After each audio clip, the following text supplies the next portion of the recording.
Good morning. Welcome to the second session of the Bennington Select Board Budget Review. This is our work session that we're dealing with on January 13th. I think we'll continue right where we left off, but I think, Sue, you had something you want to put up Yes, I'd first. like to ask Cassie to come up. The law now provides for a reserve to be established using some percentage of the recording fees. And that reserve then can be used for record retention, coverage, rehabilitation. But I'll let Cassie. Go ahead, Nancy. So I come to you today to request the creation of a restoration and preservation reserve fund. This is something that's been on the books at the state level for probably a dozen years or so. We haven't created one in the past because our records are in very good shape. I budget right now a small line item for microfilming, but other than that, we really haven't had the need. The reason why I'm coming to you today is it's looking like there's going to be a bill in the legislature that will be raising recording fees and mandating that we put a portion of those recording fees towards a reserve fund. So the way the bill is being drafted, I personally think that it's more than we need, and I'm on the frugal side, so I can't see taking that money away from the general fund if we don't need it. So it's looking like there's a potential opt-out if we have one created already. So I'm requesting, for those of you that aren't familiar with land records recordings, every document that comes to me for recording is $10 a page to record deeds, mortgages, permits, anything that goes in the land records.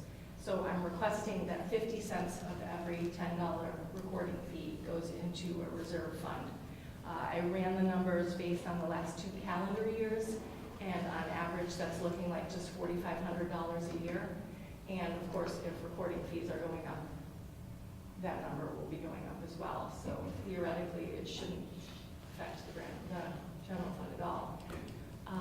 But we can opt out, did you say, if we have one in place before? Yeah, if we have one in place. Okay. And the way the bill is currently being drafted, it's $1 for every $10. Got it. Yeah. I've tried over the years. These funds are generally used for, like, if we need some extra land records shelving in the mall.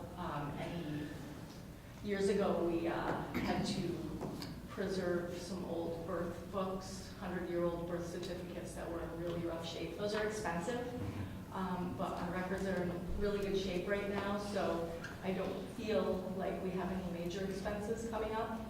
But obviously, this will be a little buffer should anything come up. And looking forward, I'm assuming that our next big expense may be the state requiring us to digitize records. That's why I haven't done anything like that yet since I've been clerk. I'm kind of expecting that they will set up a certain program that we have to use. It's very expensive. Yes. So that will kind of line us up for if we have a big expense like that. That's interesting because, Bennington, you're way ahead, if there is ahead in this business. The small towns town clerks, and if they go to digitalization, there's going to be some real challenges. And that's one of the difficulties that I think lenders and a lot of other companies have found when dealing with Vermont land transactions. So it's really good that we get basically ahead of the curve. Now, Stu, what do we need to do? Just add that to Simply a motion to create the reserve as requested would be all you really need. I'll entertain a motion if I could have one. Certainly a motion. Sounds like a good idea to me. Second? Second. We have a motion second and discussion questions for Cassie or anyone. Cassie, how would that reserve fund be? Would we see that in the list of reserve funds, or? Yeah, it would show up in the list of reserve funds, you'd be able to track. And it sounds like with a brief conversation I had with Melissa, it's just like a annual one journal entry transaction. And if we ever had any really big capital expense, like we needed to double the size of the vault or something like that, would that be an expense that would come directly to the town? Yes. How would that? That would come out of the general fund. We budget for that much as we do other facility expenses. Okay. We could use the capital facility reserve still half if that was in fact. We could slightly sweep that above and this. then, Yeah. okay. It's just like we And have, just as a point of information, I don't foresee that need yet. Probably 5 years ago, I was able to buy a bunch of land record shelving used from the town of Dummerston at probably 40 cents on the dollar. So I've got a lot of space for books back there still.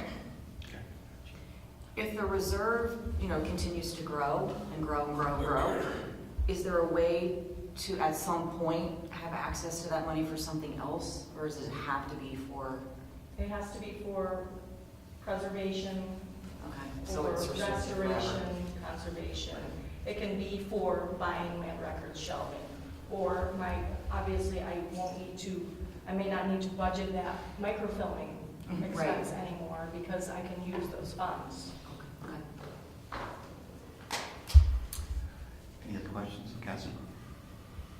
Yes, it's your belief that it's imminent, that this is going to pass? Unfortunately, that's the way it goes. The state pushes these things on us. So I don't necessarily know that the bill will pass, or if it's still in the drafting stages. It hasn't been actually created as a formal bill yet. But again, I'm trying to go under the level that they're requiring, just because that's all I feel the need is, and with the hope that there is that opt-out, should we have it created at 50 cents on a $10 charge. That's good, I think it's farsighted. Also economical, potentially. And we can always readjust Exactly. if we start paying too much money. Right. Right, and this is something that can be changed by just a vote of the board. Having a discussion, any further discussion? Just one final question. The last remark that you made, we could, if the legislature passes this, we could still say, no, we're not interested, we don't need to do that. Again, I don't know how the bill is going to be formally drafted. It's looking like right now they're going to put opt-out in the bill, should we already have something in place for restoration and preservation. Okay. Thanks. Signify by aye. Those in favor? Aye. 7 in favor and no opposition. Thanks for that update. Thank you. Thank you. We'll continue as where we left off last week. We really are down to the recreation budget and then the administrative portions of the budget. If you've got any specific questions, in the recreation area, we're not seeing a lot of change there. Salaries are actually reduced slightly because of the fact that we don't have all of the part-timers that we used to have. We are in fact subsidizing the WISE summer programs. We do plan to add some deck storage units and replace the pool, lifts. This is all within the pool itself and essential because of the high use of the pool currently, especially with the very successful swim team of the Marauders established. And then the other major capital expense is to replace the ceiling in the upper pavilion at Willow Park. Currently that is somewhat porous. The birds can get up in there and they make a mess of the picnic tables and everything else below it. So we'd like to replace that ceiling with something solid. And that's pretty much it. We're going to finish up the paving at the Middle Willow parking area. And do a little paving in the lot up above the upper Willow parking area. So, and then there are 2 hot water tanks, domestic hot water tanks that our insurer is suggesting that we replace. They're old, and that is a fairly large expense, $17,500, but mandated by the insurer, so I think we're going to go ahead with that. The overall recreation budget is not up substantially, so we're able to incorporate those within the budget.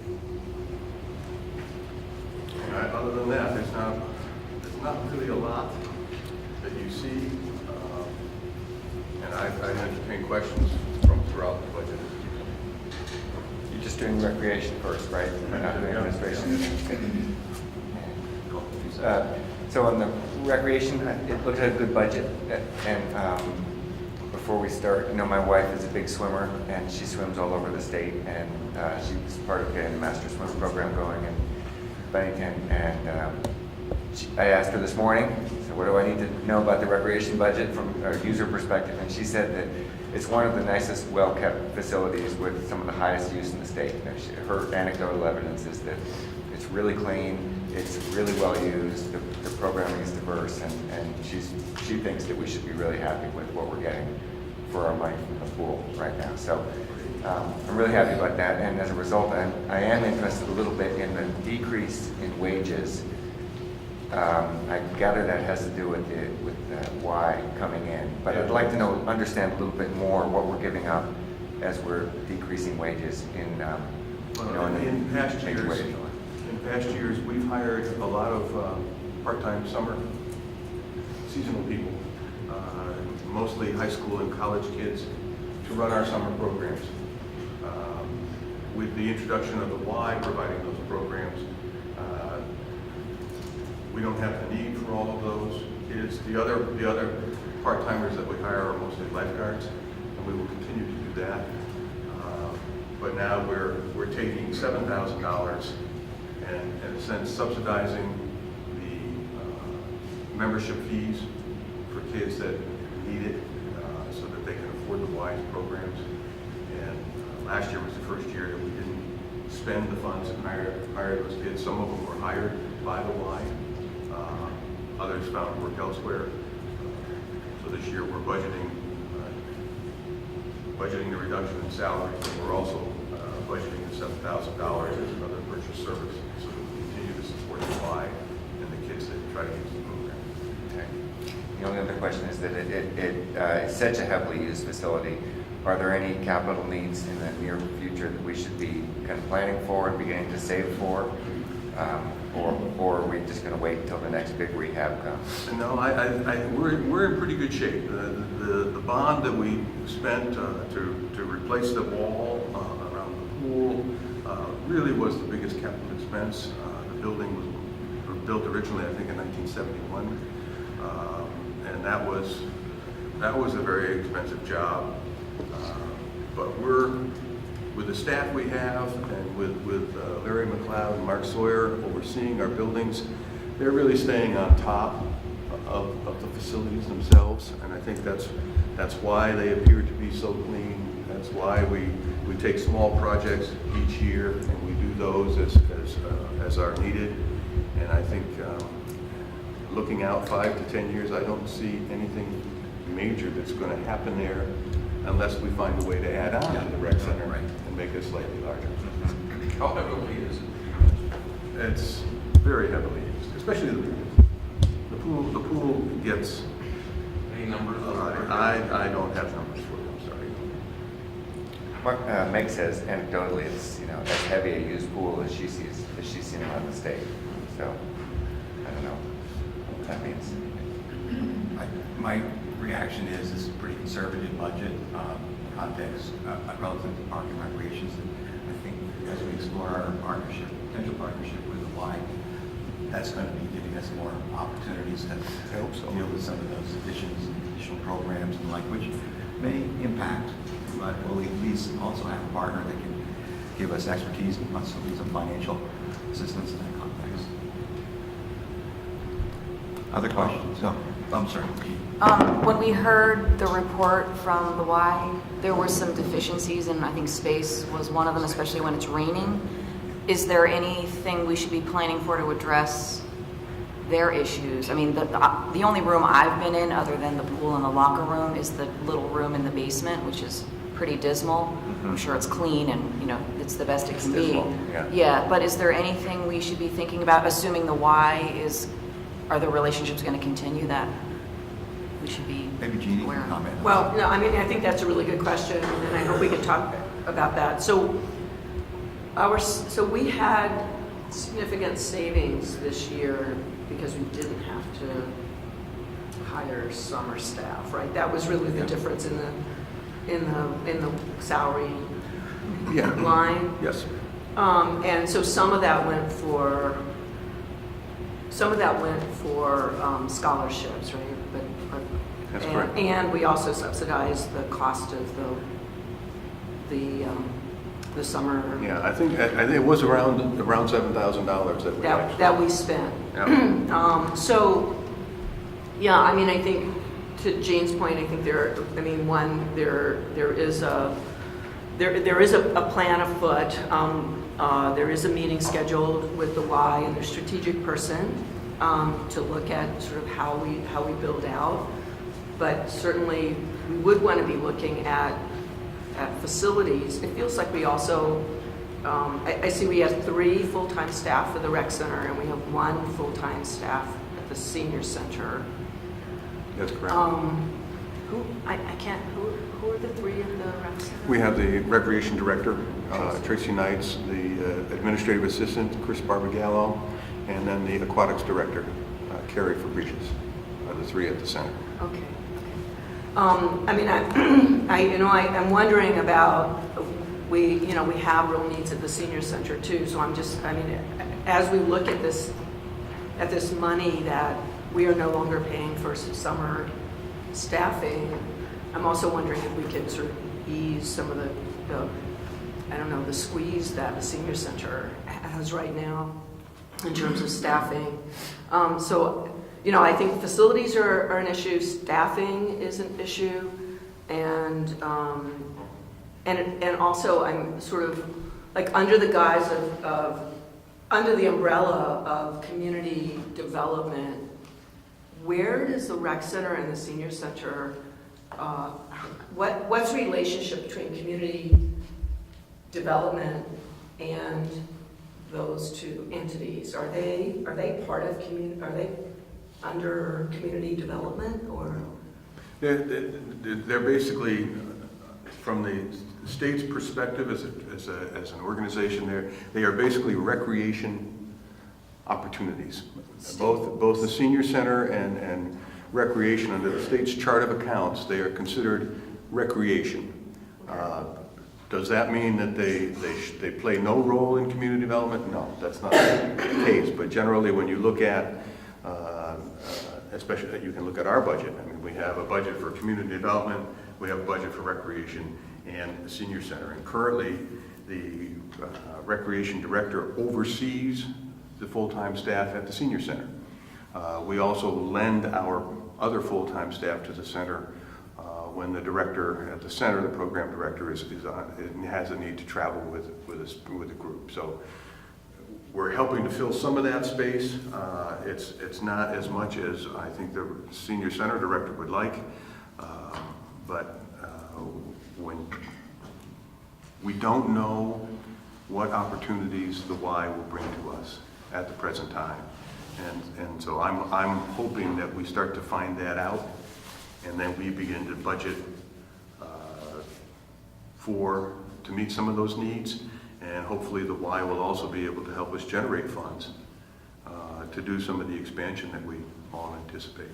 So I get, and maybe, Tom Donald, tell me if I'm getting off on a tangent here, but it feels hard for me to look at the Parks and Recreation budget and see that as distinct from community development in Bennington, because I'm thinking what we're doing, what we provide for seniors and what we provide overall for recreation is a major piece of community development. I mean, that's quality of life issues. So I don't know. So I guess I do have some concerns about just sort of thinking about these things in a vacuum somehow. And I don't know, and I don't know how to figure that into the budgeting issue here. If we took that train of thought, it would be looking at some percentage of the economic development, actually the community development portion, and allocating towards the recreation and the senior center. Yeah, because I'm thinking the community development director is spending a lot of time on issues relating to the Y and the senior center, and and it feels like it's, you know, it's a little satellite that's sitting out here, and she's impacting that, but that it's its own thing here, which, you know, which makes, I don't know, it feels disconnected in a way that we would not want it to be disconnected. So it's really apportioning some part of that, maybe that activity that our community director does. That's part of it, which Yeah, makes, maybe, sense. and so maybe that's tangential to the budget discussion, Yeah, but. maybe in the future, that should be more. But- Yeah, because it feels like, is there a way, I mean, do we need 3 full-time people at the rec center? I have no idea. And only 1 at the senior center, or is there a way to, we've got 4 people that are rec center full-time staff, right?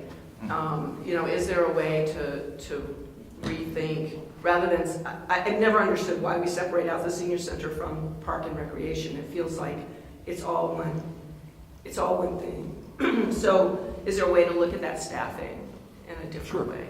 Sure. I mean, as you say, I mean, I think that is a tangential discussion, especially as we move forward with the Y. And Zerot obviously has taken a great interest in both the recreation center and the senior center and how they might be impacted, certainly by the Y. And so, I mean, she is allowed and encouraged, in fact, to interact with the folks at both of those facilities and try to perhaps move them all forward at a pace that allows us to merge successfully. Okay. Does she have authority to do that? I can give her that authority, yes. I mean, it feels, you know, it feels weird to have her working on these projects, but in fact not Be apportioned to her. be allowed to do anything about it. I mean, I don't know. I don't know. It just seems to impact all of us. I don't know how to think about this budget as a standalone thing over here. So work on this maybe a little bit another time. Just Yeah. So I think we do. Yeah. I think that's right. I think it's. Okay. I think it's a valid point, because if you have an organization that has an individual and they spend 50% of their time here and 10% of their time here, you'd want to allocate it to those areas of departments where they spend their time and effort. And also, so they can get provided the resources within that same percentage. Yeah, I think it's a really good. I've got just one question and concern, and that is with respect to the combination of those 2 budgets that Jeannie outlined and that Zerot would have a part in that. Who has the direct discretion with respect to how the money is spent? Well, currently both the program director at the senior center and the recreation director have authority to develop purchase orders and operate their facilities. We oversee the maintenance and operation of the facilities with our buildings and ground staff, but from a program perspective, they operate their departments. They expend funds. They have to stay within their budget, but they have authority to develop purchase orders and run their departments. The only other question that comes to mind is that, the decision relative to an assistant or an additional person at the center. 1A, what would be the potential expense of that? It was about $11,000 to $12,000. Has there been a demonstrated need for that position? And Zerot, could you maybe step up and just chat around a bit? Sure. So I think one of the things that Jeannie raised about, you know, if we imagine the 4 people that are working at the rec center, so 3 at the rec center and 1 at the senior center as a combined entity in some ways, is this is the staff that we have for the day-to-day operations of our 2 big facilities. We end up, you know, in some ways seeing that, okay, so the rec center has 3 people who can take care of the pool, the programming there, and the pool really is the main resource at the rec center. We can't do a lot of, you know, open floor fitness classes and so on and so forth just because we don't have the space. But with the senior center, it ends up being one person who's having to shoulder a lot of that responsibility. And I think I don't have an immediate solution for this, but some of it might be a matter of seeing, can there be somebody in an administrative position who can maybe bridge a little bit or divide their time between the two facilities.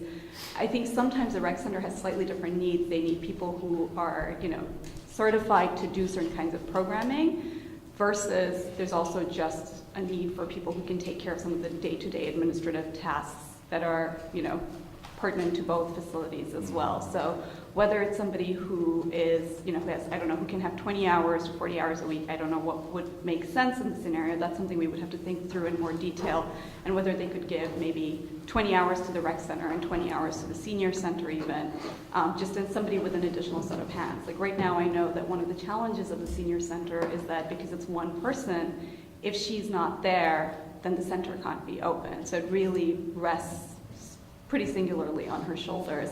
And then to the other point about, what is the relationship between community development and the recreation center, I think Stuart is absolutely right that, that it's really wonderful for those two institutions to have that autonomy in terms of their day-to-day operations. But we have to also think in terms of how these two sit within our bigger vision for the community. And it becomes difficult for the same person who's having to manage the severe workload of the day-to-day operations, and to also be thinking in terms of what are the long-term needs, not just of those facilities, but of those facilities as they sit within the landscape of our community. So, Is hearing the discussion relative to programs, because that's really what it comes down to. It sounds like the pool and rec center does quite well in the program scenario. We've had, some discussion about the quality and the availability of programs at the senior center. The real underlying question is, by putting this part-time person back in, would that serve to enhance the programs at the senior center? If the answer is yes, then $11,000 is not a big investment to make. Before we move forward on that, though, I'd like to understand better just the picture of where Zerwatt fits into this equation. Instead of just adding an additional staff member at a cost that, I know some in the room are very familiar on this, but some of us perhaps aren't. And I certainly wouldn't feel comfortable just kind of saying there's a staffing shortage versus maybe a staffing allocation issue, because one might be able to solve the other without costing us more money. I'm thinking programs, purely and simply. And if you can move people around so the programs on both are enhanced, because I think the senior center could use enhanced program.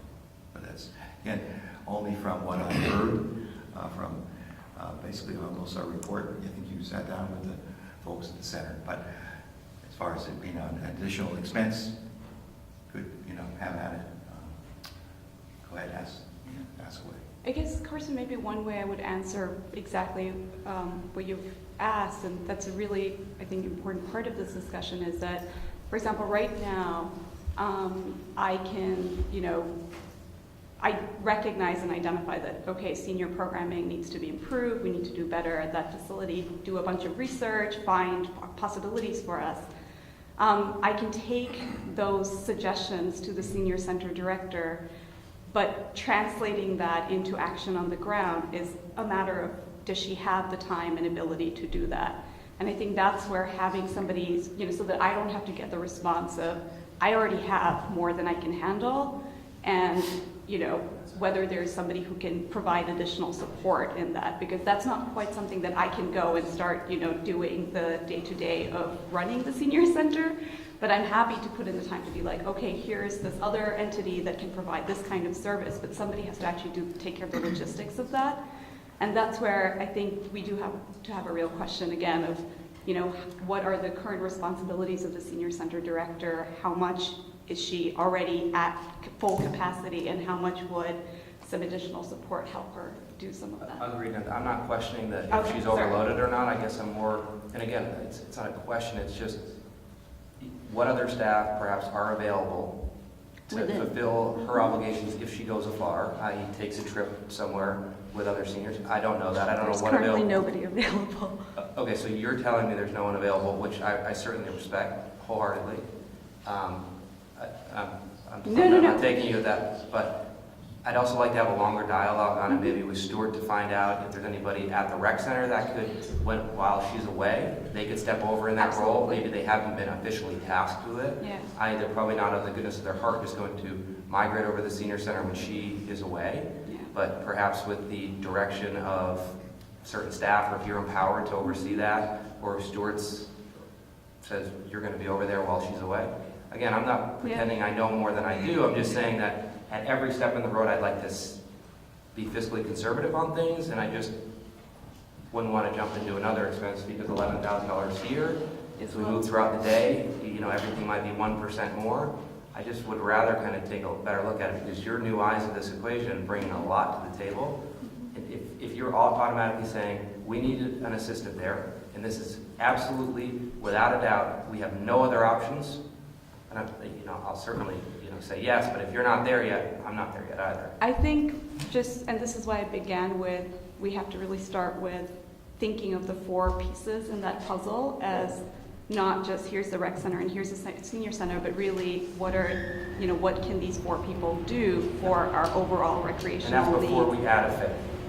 Well, I think we need to really, I'm with you that I think we should really have a serious conversation about what the role of those 4 is, or roles of those 4 are. And it's currently my understanding is that there is a demonstrated need for a 5th potentially, but I am totally open to what you're saying, that we should really think, because I think those 4 are somewhat vaguely defined right now. So I think it would help us better understand whether it's the 5th person who does that or whether it's some kind of rearrangement of the 4. I've got a question I'm recalling about a year ago now. That correct me if I'm wrong. Are there any fees associated with the senior center? Nothing. We decided not to do that. But there is a fee for the recreation center. There are. Yeah, there's a fee for joining the recreation center. It's a very subsidized, fee, and there are various grades of it. It's There's a nominal. youth fee and. Yep. Because more to the point, to Carson's concern with respect to, not adding more to the budget, if, well, it's a moot point now. If there are no charges for the senior center, then, we couldn't ameliorate any fees there by volunteers. But maybe something similar to that could be done at the rec center. But may I just remind us, we have savings because of the Y.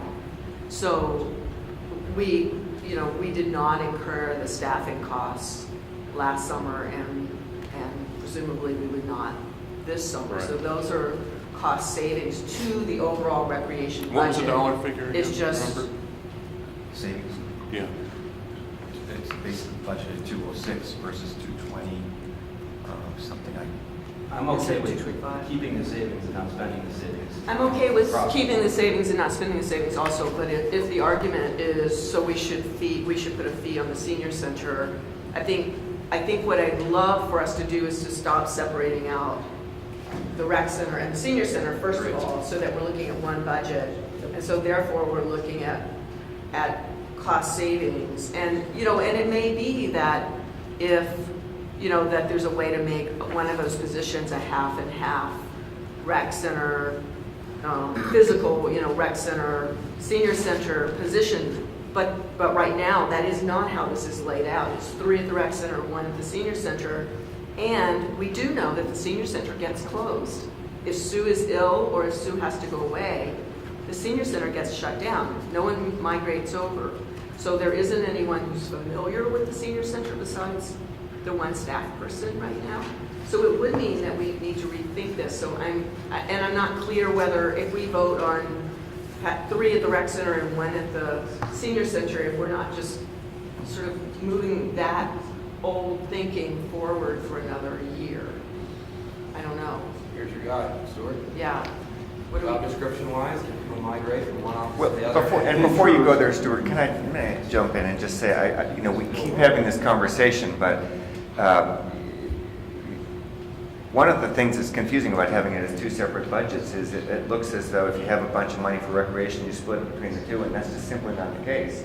The user numbers are so incredibly different between the 2 entities. So if you have thousands, tens of thousands of people using the rec center, And 100? We don't know. Couple hundred people, we don't know who's using Stuart it. wasn't able to answer the question. But we about know the they're number both of priorities, users. so both, you know, they're both, we want to take care of our seniors, we want to take care of all the people that use the rec center, we want to, you know, provide opportunities in both those things, but it's not equal, and if we've got 3 people handling 20,000 people, and one That's person pure handling 200 speculation, people. Donald. I know. We it don't is. know what the numbers are. I know, but if, I That's am, all I admit, supposition. it's pure speculation, It's not a but discussion. my point is that without the user data and without the sort of proportional spending on the things that we prioritize, we can't really make this decision. So I would say that we don't want to cut the rec center anymore this year. No, I'm not suggesting that. And so I would propose that we move forward with this structure, which is essentially level funding that senior center, and you know, kind of level funding the rec center, even though the staff costs have gone down a little bit. But I do think we probably need to look at that proportional number of users and, Well, we were- and investments this year. Unless it's stopped for some reason. In fact, the aquatics director and the administrative assistant were spending time at the senior center when Susan was away. So I don't know what happened to that, why that has stopped. We put that in place probably 2 years ago. And because Susan had a need sometimes to travel with her group, or she was out sick, but we had people who could cover.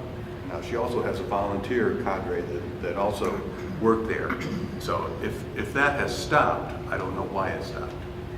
We were using those people in the way Gene and... Still with the savings that we got from the Y, what was it, Jeannie, how much? It was about $20,000. Is there any way for that to be set aside in a reserve fund for either the senior center and the rec center combined, or does that just simply go away? It goes into the overall fund balance of the general fund. If there is excess money at the end of the year. We don't know whether that's going to be the case. We suspect that we'll have a pretty good year at the end of this year, but one never knows what might come up from now and through June 30th. But certainly we can revisit the reallocation of those personnel. I don't know why that stopped, if it has stopped. It was in place You know, before. I think it's, again, probably level funding this year because it's what it is. That both directors have presented their budgets. I think it's got to be into the equation relative to the Y next year and see how that works out and combining maybe this effort. But I think it really comes down to not so much just coverage if the director's not there, but how are the programs going to be enhanced so that we increase the numbers at the senior center, not to the level of the rec center, but make this a more attractive option for our seniors. Yep. Is there a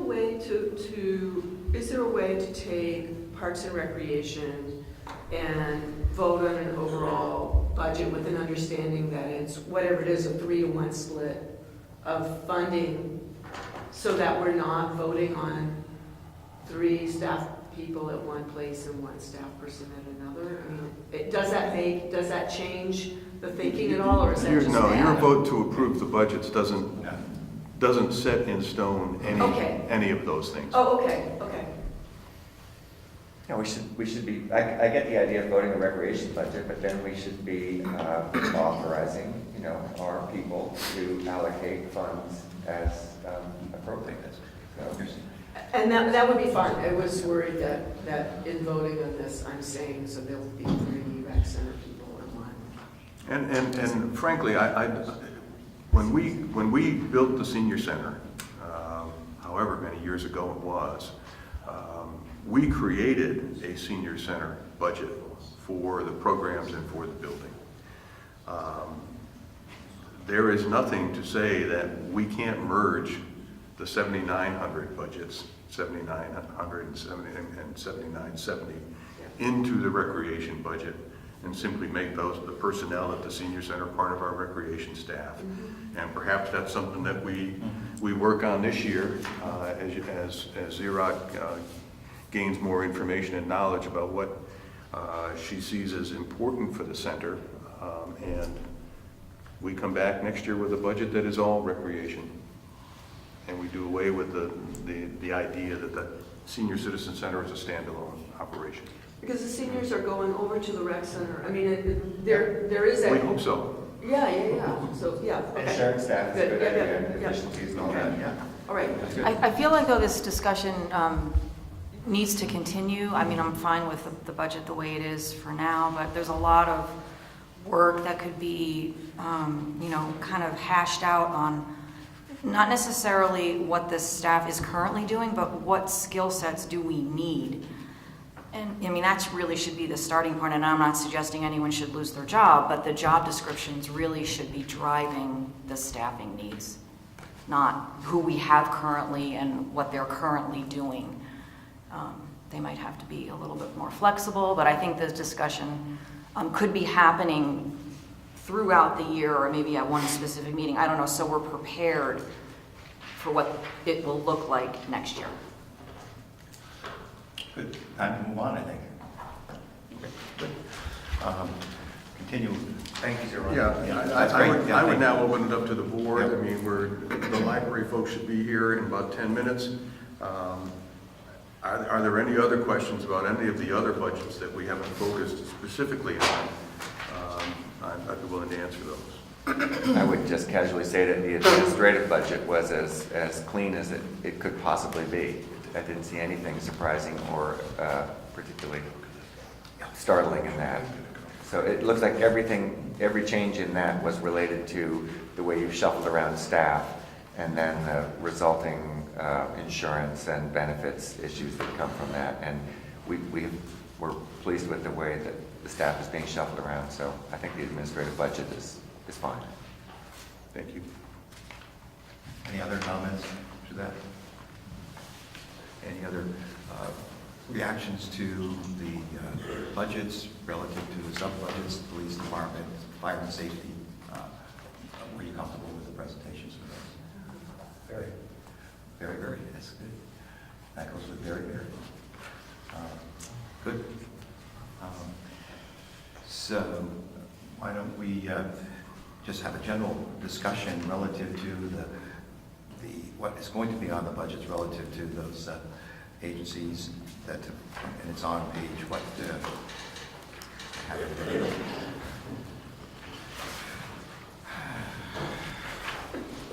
There should be a chart that shows all of the agencies Yeah, and their right. requests. it's right at the beginning or earlier in the Yes. document. I've got one of those too. And you may want to deal with the WBTN request, which is Yeah. not one that we would, it's not one that can be petitioned, but they have requested consideration. I don't know how you want to handle that. Are they coming today? No. Who's that? What's the? WBTN, it was in your packet. They've asked to be put in as a line item, which is Yes. really unusual and sort of doesn't fit with our program here. So What's the amount? 25,000. But Donald, speak more to what you just commented there, because it's a big difference. It's not consistent with the policy. That's Yeah. the part that I think is most important to comment on. I mean, I don't know what else to say except that, we've had a long conversation with the rescue squad that's going to span over 2 years about possibly building them into our budget. I don't think we would probably take any agencies and just pop them in the budget as a line item at this point. I could imagine that the board might, if we're talking about WBTN, I could imagine the board might choose to allow them to go on the ballot if we wanted, or we could at least have a discussion about that. But I can't see how we could go any further than that, given the way we do budgeting. I think that's it. No, that is it. No, I agree. Otherwise, we'd be deviating from our own deviation. Okay. So, okay. But we could have that conversation about whether or not they go on the ballot. That's not what they've requested. No, they haven't, they were very specific. Well, we're not eligible for the ballot, right? Well, they're not eligible to petition. Petition, I see. The board can actually place Put them on them the on the ballot. ballot. So we could allow the voters to decide whether or not they want to put $25,000 towards WPTN. I feel uncomfortable that all we got was just a piece of paper. If they want to, they can come annual meeting night and make that request to the floor and go from there, right? Historically, I just want to remind everybody that in the 6 years that I've been on the board, whenever BTN has come before the voters, they've been rejected soundly. Well, yeah. So just take that into account. I mean, I'm a supporter of WBTN. Been listening to it since I was a little kid. This has also to do with it has zero to do with the amount of money. It has everything to do with the process in which they're requesting. Exactly. So that if it was $1 or $1 million at this point. and We're as not you doing mentioned, line items. WB10, I mean, I certainly appreciate what they do, enjoy listening to them, but that's not the question.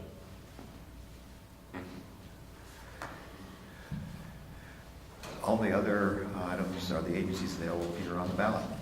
So That's- can I ask, so the no application, the two agencies for whom we have no application, There are actually three.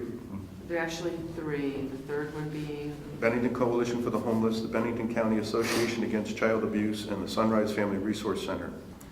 They were all, before you changed your policy, they were all part of a petition that included the Visiting Nurse Association, BPI, and they had sufficient numbers of signatures to get on the ballot regardless. They didn't take advantage of the opportunity of submitting an application and report to you as requested. They were sent the documents. They did not respond. The Bennington County Association Against Child Abuse is asking for an additional $2,500, and Sunrise Family Resource is asking for an additional $5,000. Those are on the ballot automatically by petition. so but the language, I mean, so the language, so I guess there are two things. One, I want them to submit information, and the letter does not give them the option of doing petition or information. It says you need to provide information. So I guess, I mean, it feels like we're in a transition year, and so maybe there's an either or going on that agencies sort of followed. Is that what you're saying? I can't tell you what they were thinking. I can just tell you that they didn't submit. But they did submit petitions. They did. So I guess I would want to go back out to them and say, thank you for submitting petitions. I know you were working on you were trying to be proactive and you were working on last year's requirements, but you still need to provide this information to the voters. Because the reason we're doing this is so that voters are informed when they make decisions on what agencies they want to support. So, I'm thinking it's not going to be a big deal for them, but I do want them to do it. And I'm not sure what the process, I don't know if you get to write that letter. Well, that's an excellent question. That is. Especially because in a couple cases there, it was an increase in funding. And so if they went the route of the petition, thinking they're going to be on the ballot because it was an increase, it just... You're absolutely right, Carson. There's some pieces there that aren't aligning. They need to submit the information, in my opinion, based on how we voted. If they choose not to submit that information, then that's a different story. Right. So I get that they're late. I mean, and I'm not saying, so you don't get to be on the ballot because you didn't read the letter carefully. Well, you can't stop them from being on the ballot.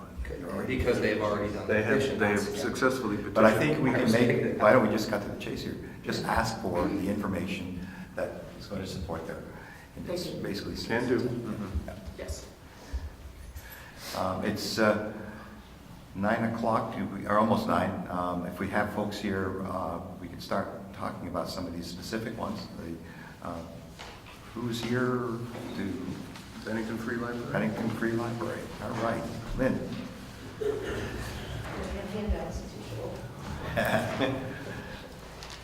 If you were in a census library, you expect handouts, but not from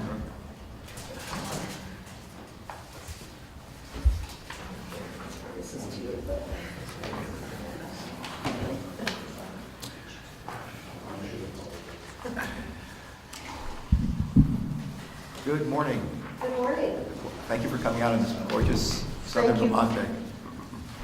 Thank you for inviting me.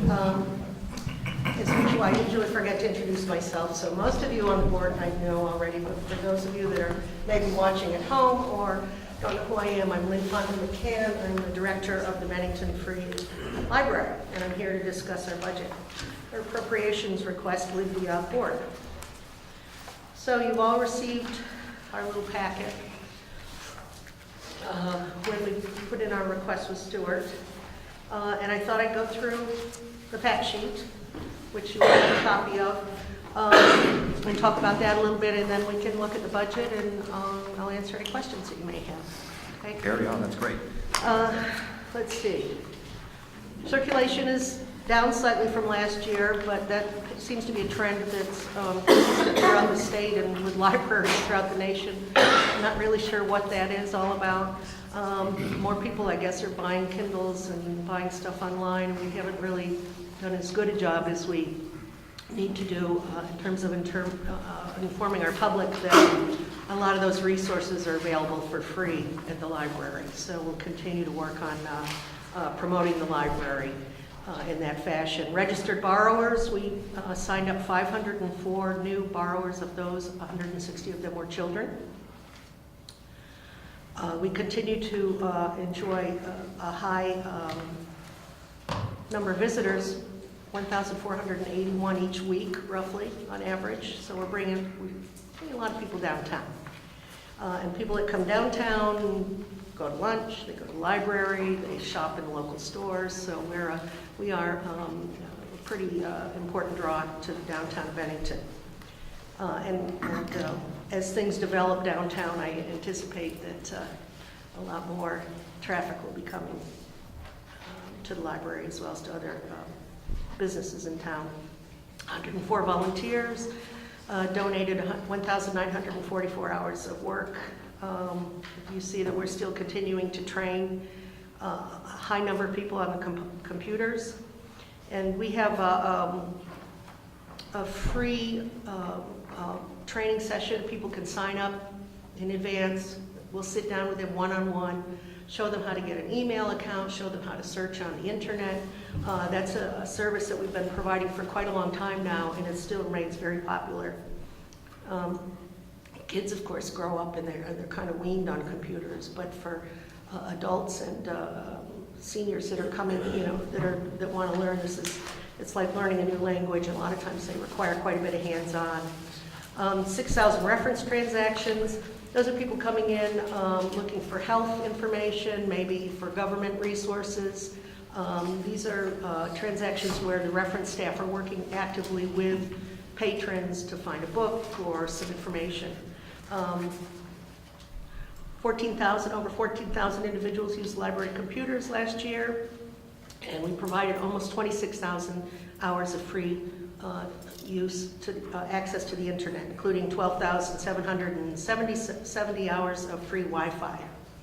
I don't know if you ever drive by after the library is open, but you'll see cars out front using our Wi-Fi. I mean, in the morning when we get there, at night when we leave.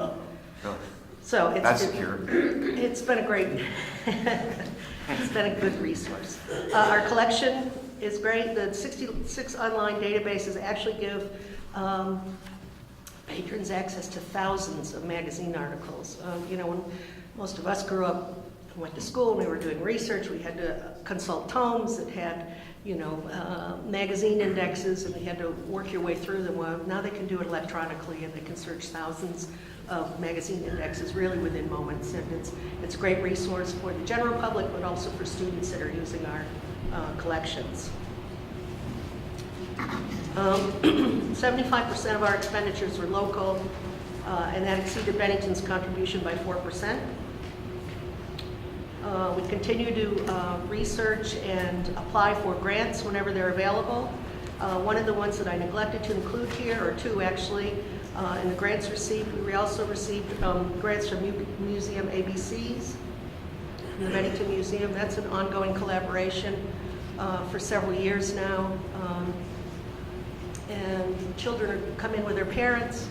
Yep, Before Carson. you move, I see in in red and bolded here, 75% of expenditures were local, exceeding Bennington's contribution by 4%. Right. Can you just talk to that for just one extra second, especially because it's Yes. bold and in red? You must Yes. really want to draw our attention. Well, I want people to understand that the money that the town is contributing to us, we make every effort that we can to use local businesses, to spend our money locally, to use local workers, and that also includes salaries and benefits for the staff. I just think it was worth the time for you to say that again, because it's Okay. easy to breeze over. Well, 75% of the library's expenditures were local, okay? And that exceeded what we received from Bennington by 4%. Glenn, I've got a question for you. Sure. And I'm afraid I'll lose track, but I forget what the books are called, that, you know, periodical listing. Is that what they were called? Oh, yeah. Yeah. It was a reader's guide to periodical literature, and they were about yay thick for Right. every year. Oh, yeah, I remember them well. They've got to be pretty expensive to purchase on a yearly basis because, yeah. They were. So with the advent of Google, could that be eliminated and just Um, provide some assistance to? Well, actually, we don't buy reader's guide anymore. You don't? No. And the indexes, of course, are all part of the databases. So when you go in and do a search, it's always evolving. You know, it used to be you went in and you had one interface, you went in and you searched, and it searched across all the magazines that were in the database. Now they've actually broken it out into categories. So if you're interested in business information, you can go in and search the business database. Or if you're interested in, you know, agricultural information or health information, they break it down, and that's all included. So we do actually have saved quite a bit on in terms of the money that we're spending on reference, and have, transferred that over to pay for electronic resources. But we get a lot more bang for our buck in terms of resources, obviously, with the So that, electronic. I'm speculating that would include not purchasing encyclopedias anymore. Once we have a Britannica, but I think it's probably about 10 years old. Yeah. I mean, there are encyclopedias in the databases as well. We've really we've reduced our print reference collection easily by 2/3 at this point, and a lot of libraries have just eliminated them altogether. I'm not ready to do that. I think there's still some value for people to be able to come in and to browse, in art. Dictionaries, encyclopedias, for example, or cultural or social encyclopedias. But, at some point, those will be obsolete, the information, and then will be out of date, and we'll probably eliminate They'll them. be valuable antiques. Yeah. Well, very old Britannicas are, but for the most part, they're really just, they go to pulp. Get pulp. So anyway, Carson, were you satisfied with that? Most definitely. I think it was important to remind everyone that of all the requests, yours is substantially larger than all. And I just think it's great to know that the dollars, a certain portion of them are being spent locally, which is nice to remind ourselves. Yeah, and one thing that I say every time I come, and most of you are probably sick of hearing that, but the library is really a very good value for the town. I think if you had to pay union wages and maintain the building, which you have not had to do for the last 150 years, it would be costing the town quite a bit more to have the library. And you have to have a library in the community. I think that really is a very important community asset. And if you look, so grants, support, as I said, we're very aggressive about pursuing grants that are available. Museum ABCs being one of them. Cliff Grant was another, which is a literacy grant.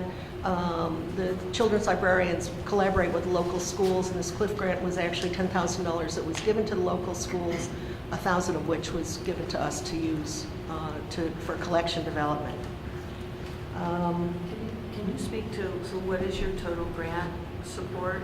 Is that percentage that's in here? It's in the budget for what we, Okay, so 65,000, so almost 66,000. And that's fundraising, grants, gifts. yeah. We raise about 25% of our budget every year. Okay. That's you know, the board and the staff, and that includes grants and endowment income and fundraising and the book sale and Mayfest and everything, the holiday sale and everything else we can think of to Okay, so to it's raise money. 25% fundraising. Yeah. Non-resident fees remain the same for quite a long time. At some point, they may go up a bit because we're restricted to, we can't charge more than our per capita tax rate for fees for patrons that are not residents, so we'll probably increase that a little bit next year.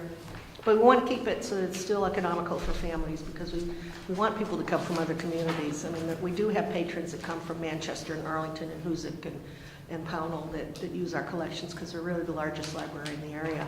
You don't track that though, do you, in terms of users from different communities? You don't have any tracking on that? I probably could figure. I mean, we're maybe a few hundred, but it's still. What about from North Bennington? What North about- Bennington is just there. I don't have an actual figure off the top of my head. I could probably get it, but of course they pay into the general fund, so we don't track them separately. North Bennington and Shasberry are just part of the larger Bennington population.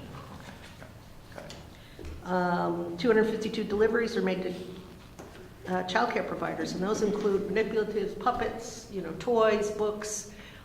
That's a really very important outreach effort that we make and continue to make. And those are volunteers deliver the books on a monthly basis to area daycare centers.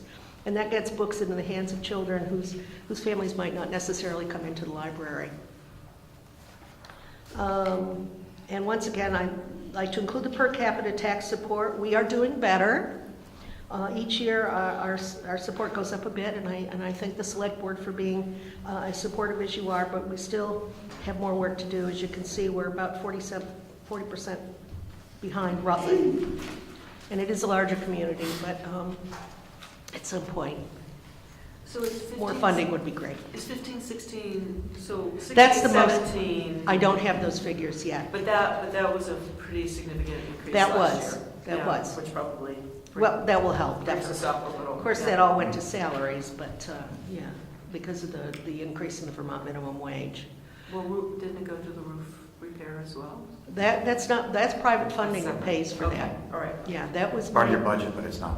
Okay. Right, we show that. And I want to say that I'm happy to say that we did have, you know, a section of the roof done, and we're on track to have the other section done. Probably, we had originally anticipated that we would try to do it in 2018, but we're going to push it back to 2019 to give us a little more time to do some fundraising, to secure, we hope, matching grants, and do some of the other work that needs to be done. As I say, the flooring is also an important part of this. The rug meeting rooms is about 30 years old, and it's not quite a health hazard at this point, but you know, the thought of kids crawling around on that, and it's time for a change. And then do some work on the heating system, because it was state of the art, of course, in 1986 when it was installed, but the person that installed it has moved to another planet, and no one seems to be able to make heads or tails of it, and we'd like to work on that and to get that updated, so it'll be, I'm sure we'll realize some great savings once we get that sorted out as well. And are you working with Efficiency Vermont or?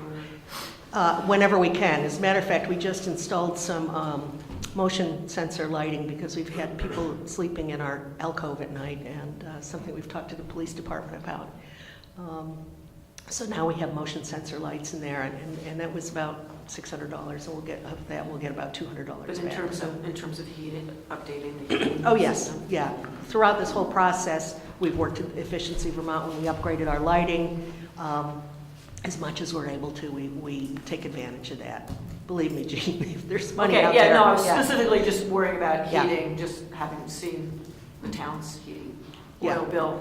Well, we've gone from about 10,000 gallons a year down to average about 6,500, and that's because of the effort we've made with insulating the buildings and improving the windows and so on and so forth. So we'll continue to work on, we're nibbling away at it little by Yeah, little. Yeah.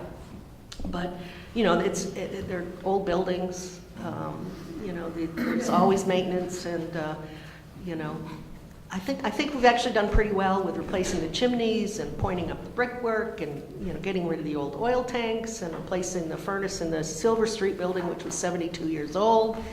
You know, we're making a great deal of progress. And this is all mostly funded all funded really with private funds. So it's a good deal for the town. It's a really good deal. You're providing this service for less than half of the per capita what similar communities around the state are providing for. So we like that deal. I'm Yes. surprised they don't come to you for consulting. Well, it's the building, you know, and it's the Yeah. location, and, yeah. So, any questions about the fact sheet? The one question I have, maybe it's more of a comment, you didn't dwell on the children's programs, et cetera, but I think that probably is a linchpin. We talked about early childhood education and all of those things as being critical to where this community is going. And having the programs that you have and the quality of them is really a demonstration of there's an effort there, because that's where it all starts. When the 2- and 3-year-olds are crawling on the carpet there and getting the read to, that is an asset, a resource that not all parents are able to share. And so I've seen it in action, and I'm really impressed. Thank you. And actually, Tom, I would say that we're getting them before they're 2 and 3. I mean, Yeah. we're getting them before they can talk. Right.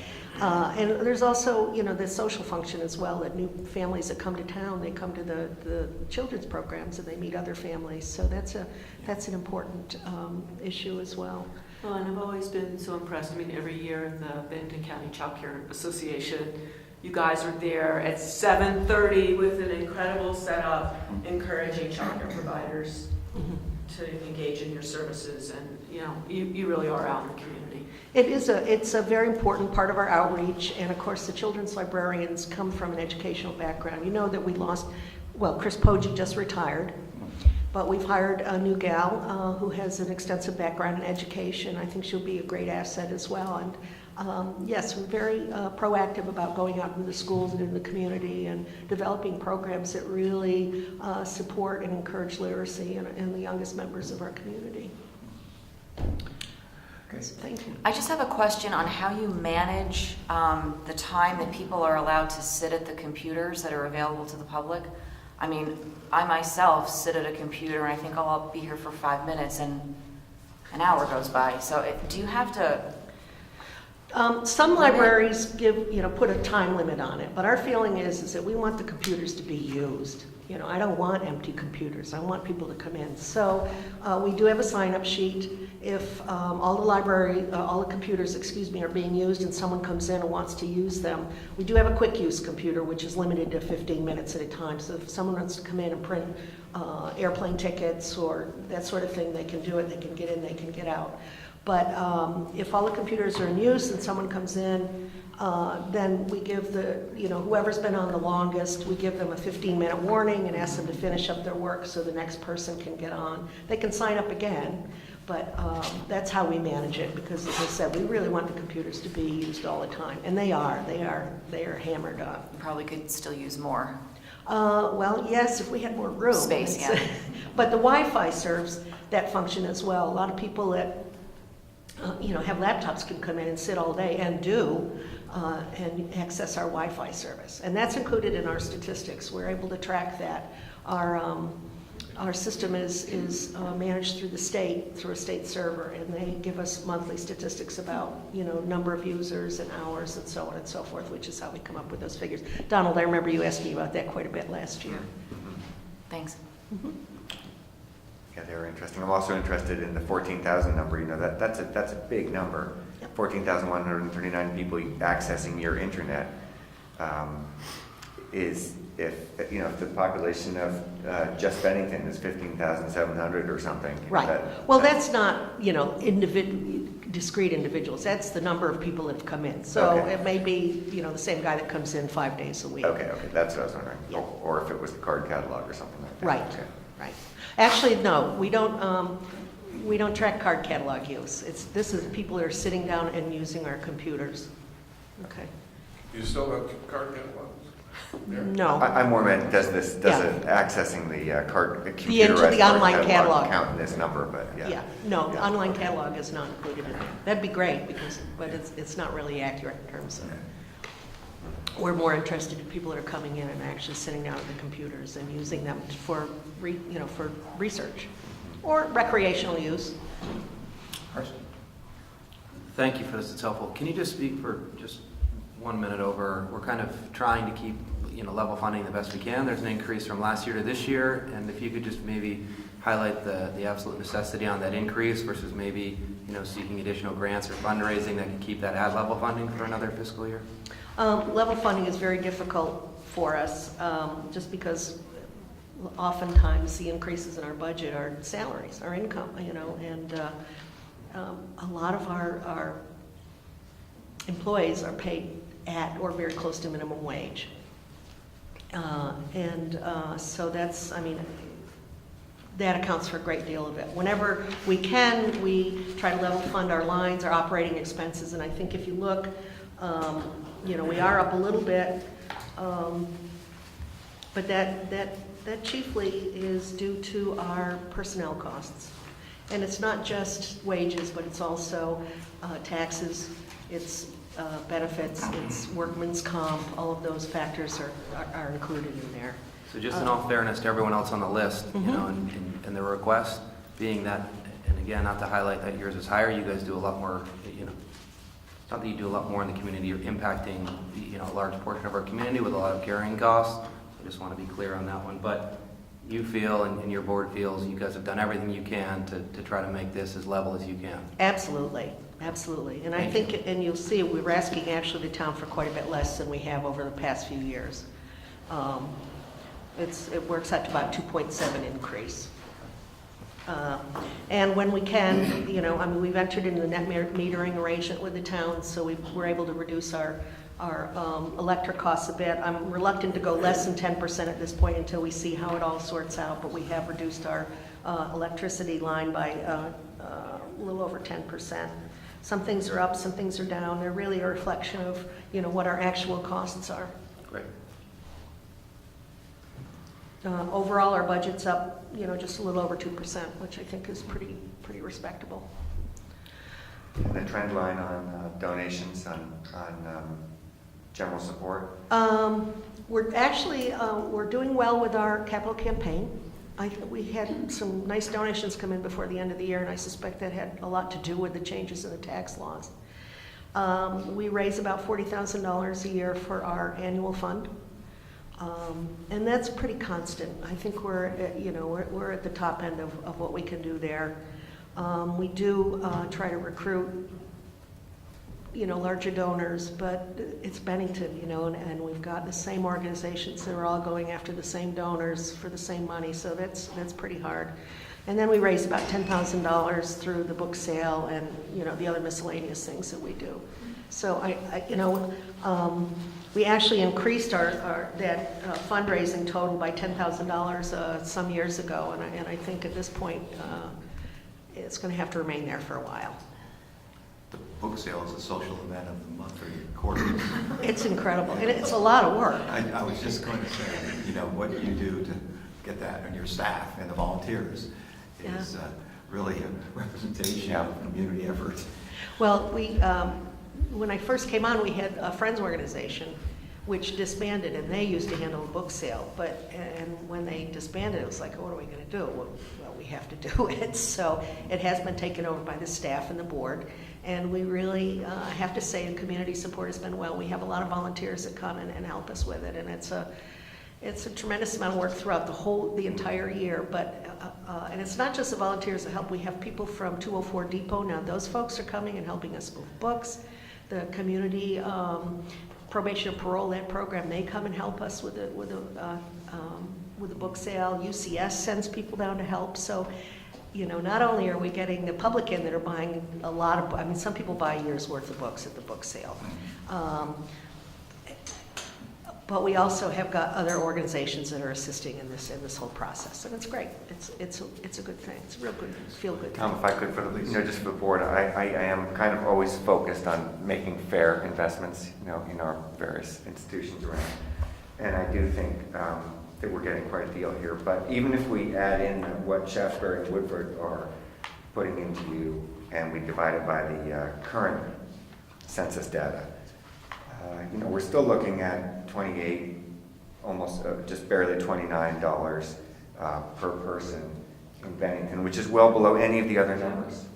So even if you add those other municipal investments, so the Bennington Free Library is by all measures doing great, even if you include what Shaftesbury and Woodford are putting in. So I would propose that we, move forward with this budget, and I think it's a great budget and a great service. Other questions? Just had one comment. Just wanted to, thanks for coming today and providing this information. I thank the board, or I mentioned at one of our earlier meetings this year, I was so impressed with the solar eclipse and handing out the glasses and the line around the corner when I got there. Being a football coach, we were outside. I received so many phone calls from parents, "Hey, coach, how are you going to handle this? Kids going to look up." And I was like, I'm not sure. I'm looking, buying some glasses. And when I read online that you guys were handing out the glasses, I came with my children and got some, got one. We ended up cutting it. And I thought we were going to be in line. Well, we were using it as a monocle, and we all, 10 minutes at practice, we all looked up. And, it was great because when I got there, I'm like, I'm going to be here a half hour. We got in and out in 5 minutes. You guys handled it great. Your staff was fantastic. Thank you. So thank you. Well, I have to say, we were all given a certain number of those glasses to use, and actually North Bennington had extras and gave us some, which is why we were able to hand out so many, so thanks, Jenny, for sharing. And we do try to work closely with, other libraries to provide resources, so I'm glad that worked out for you. No one was blinded. No, they were glad to take the break from practice. Yeah, Say it's that. good. It's great. I'd just like to highlight, I'm not sure a lot of people know that you have passes available to visit the Clark and the other institutions and Prospect Mountain for free. If you're a member of the library, you can have access to these incredible places to go at no cost. And a lot of people probably don't know that, so. They should look at our website and check out our Facebook. I mean, we really are trying to use social media more to promote what's available at the library. And there's only so much we can do really, but we do have signage up in the library, and hopefully word of mouth will get out and around too. Lynn, thanks very much. Thank you. Your staff and board really appreciate it. Thank you very much for, again, coming out this morning. Thank you. Thank you. Next item on the list, evening.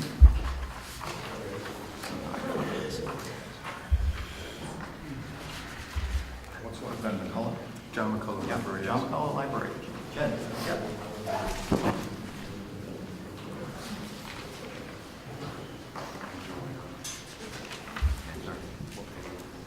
Oh, just that's the overview. Yes. Good morning. Good morning. Welcome. Thank you again for coming out. Well, so I do not have a handout. Thanks for having me. But this is a bit of my first rodeo, so learning fast here. Right. Just introduce yourself, some of the Yeah. members of the board. I've had the benefit of meeting you, Jen. Yeah. And Jane as well. Well, I'm Jenny Rozicki. I'm the director of the John G. McCullough Free Library in North Bennington. Let's see. I would encourage everybody to either stop in and/or look at our website, mcculloughlibrary.org, and our Facebook page. Those are the best ways to find out a lot of what's going on at the library and some of the services we offer. And of course, I'd encourage you to stop in if you haven't been in a while. Let's see. So we've had a really exciting year at the library.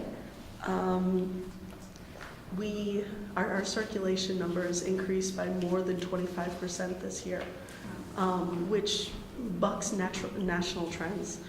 A lot of this is due to the fact that we upgraded our online catalog and joined the Catamount Library Network, which is the same consortium that the Bennington Free Library belongs to. So folks locally and anybody, Bennington residents, Shaftesbury residents, North Bennington residents, anybody can get a card. I often have to clear that up with folks. So please come on over, because 2 libraries are better than 1. You have 2 points of access. But a lot of our circulation increases had to do with the ease with which people are able to find and secure items from a number of different libraries in Vermont. We have just under 284 active borrowers. That means folks we've seen in the past 10 years who have checked something out at least once in the past 10 years. And we signed up 200 new folks this year. We saw an average of 7 visitors every hour we're open. And let's see. The staff answered 1,500 reference and computing questions over the course of the year. Let's see. And I guess one of the bigger things that happened was we had over 3,000 attendees to programs at the library, including over 900 in one day for the solar eclipse.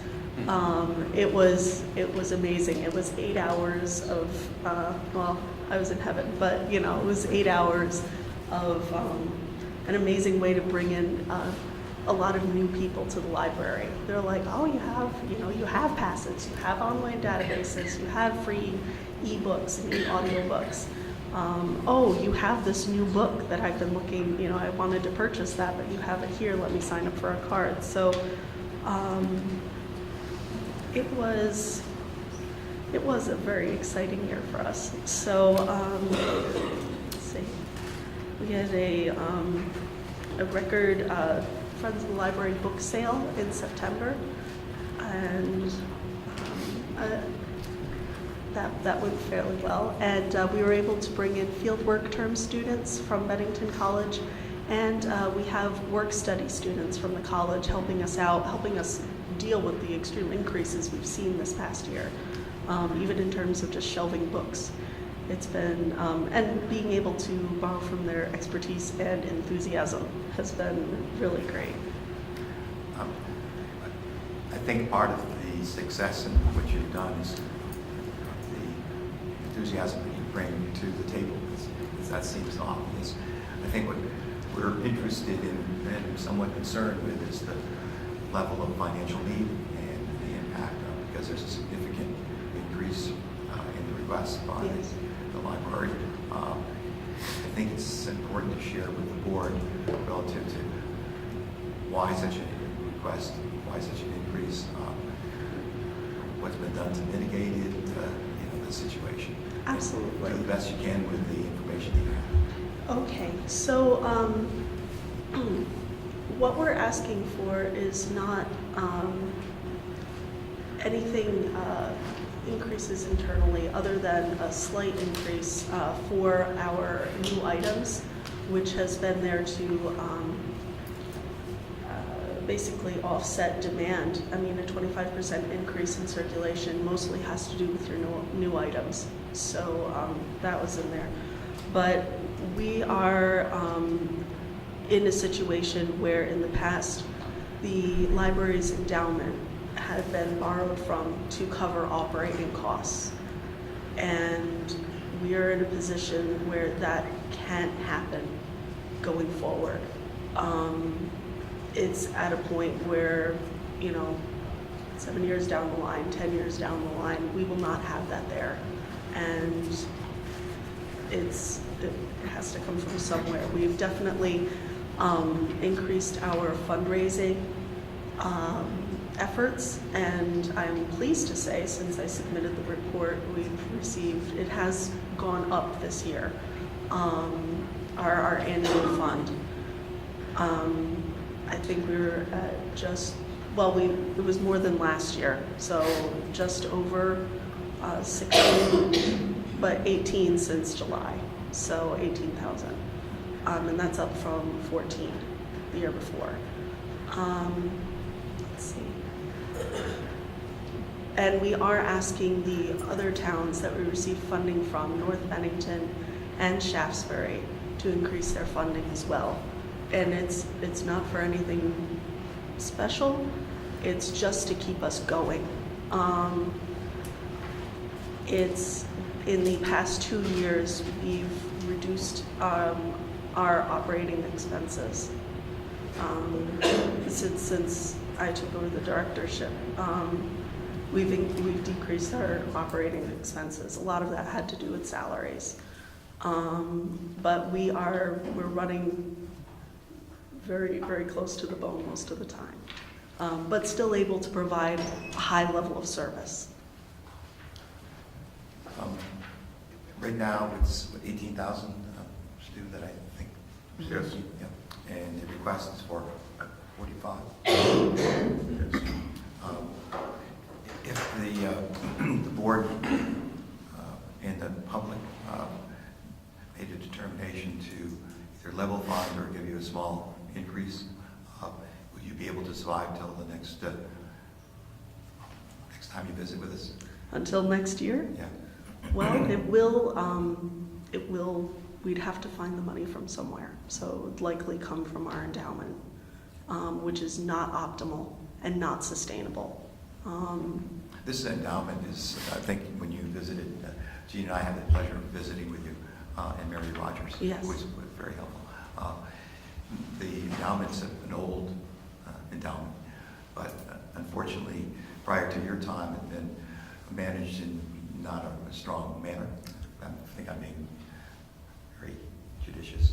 And so that it's been depleted by invasion of principle over the years for, I don't know how many years, but many years. So now they cannot support or be a real strong vehicle to support the library.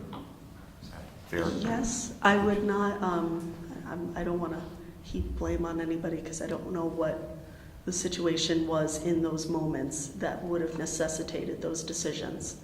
But as it is now, we're in a position where it can't sustain us the way it has been. It was not handled the way it should have been. But that's what we're trying to avoid now. And annual fund donations only get you so far, even when you ramp up your efforts. Have you thought of a capital campaign or a specific to try to get yourself on a little stronger financial footing? Yes, it is in planning stages, but when you need to raise the amount where we think we need to raise, we need years of lead up to do that correctly. Because chances are you get one chance to ask that generation, everybody who's alive now, to sustain it for the next 100 years, hopefully. And that's not a light ask. That's kind of a heavy one to ask people. And it's difficult from, which is the service you're trying to perform with the resources that you have. But I'd like to have other folks comment or question. Go ahead. Hi again, and I want to agree with Tom. I wrote down before he said what he said that I think you can take some of the credit for the increase in circulation numbers. So take Thanks. it. When we met several months ago, I had asked you if your community, North Bennington in particular, knew about your financial situation, and I think your answer was no. It hadn't really been all that publicized. Well, if they didn't know then, I guess they know now. They know So, now. No, there we but are. I spun that in a way that actually encouraged me, because when people don't know there's a need, they're not going to give. Yeah. So I guess I'm curious if you've done any work in North Bennington in particular to share your financial situation with your community, or if this is really your coming out party. A little bit, and not to let too much of the cat out of the bag, but we are having, we're inviting those who donated this year to our annual campaign to a small get-together in March, in which we'll kind of unveil our plans for the next 5 years, and also the needs that we're facing. Mm-hmm. So these are people who have demonstrated interest and support in the past, and trying to encourage them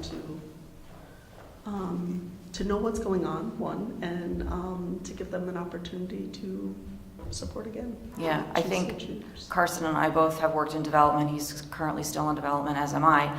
And I think there's, two ways to approach development. And, one is no one wants to give to a sinking ship, but there are a lot of people who want to give to save a great institution. So. Agreed. Are you, pardon me, Did you take a skip right there? you were going to say something. I'm sorry. There's a card game. I'm sorry. Skippo. Yeah. The goodwill, the good work you guys do is, you summarized it wonderfully. I just, the nature of these meetings is a difficult one, being we're here for all, kind of budget-related elements. So that jump, as Tom's referencing, I think you can certainly respect the, the moving the meter so much in 1 year is, I don't want to speak for anybody but myself, is one that's a little difficult to grasp, especially considering that, every organization, as I've continued to comment, is being tasked to find alternatives, to find income. Revenue generation's paramount. Cost savings is something that you're proving is, something you look at every day. The need to lean on the individuals in your community for philanthropic support, another avenue, but that's a big jump, and it's one that I think you certainly respect is probably one that might be more than a stretch in 1 year. Jim? Okay. Right. More to the point of what Carson, I think, was getting at, is are you soliciting some larger organizations, like the banks around town, the hospital? Is there an ongoing campaign for help from these rather large and wealthy organizations? So we have not launched our in our sustainability campaign, our endowment campaign, and the larger organizations like the banks, they do receive letters from us, and a lot of how that the fundraising is done informally, who your board and who you have contacts with. I think that's a lot of how that works. And there has not been a response, and not knowing them, I don't know how to reach out to them. Well, that phrase, campaign, starting a campaign, sort of sounds like it's laden with a lot of effort, and far be it for me to tell you how to raise your money, but for me, a direct phone call right to the top usually gets some pretty quick results. I will take that under advisement. Thank you. Thank you very much. I know you do a great job, and I'm so pleased to have you there. My children get a lot out of that library during the day, even though we practically live in Woodford. Lovely little spot. I think for this board, there are 3 questions. I think the first is, does the community want to be supporting 2 libraries in this sort of greater Bennington area? And if the answer to that question is yes, do we want to make an equal investment in each library, equal taxpayer investment in each library? And then I think the third question is, how responsible are we for the North Bennington tax rate? And so if you bear with me just for a second, the investment that we're proposing to make in the Bennington Town Libraries is about $27 per person in Bennington. What North Bennington is asking for from Bennington is also $45,000 divided out by the number of people that live in North Bennington is also $27.3 per person. So North Bennington is asking us essentially for the same thing that the Bennington Library is asking us for. However, North Bennington citizens are also being asked by the North Bennington Library for $25,000, which is about $15 a person, and $20,000 from Shaftesbury, which is about $12 a person.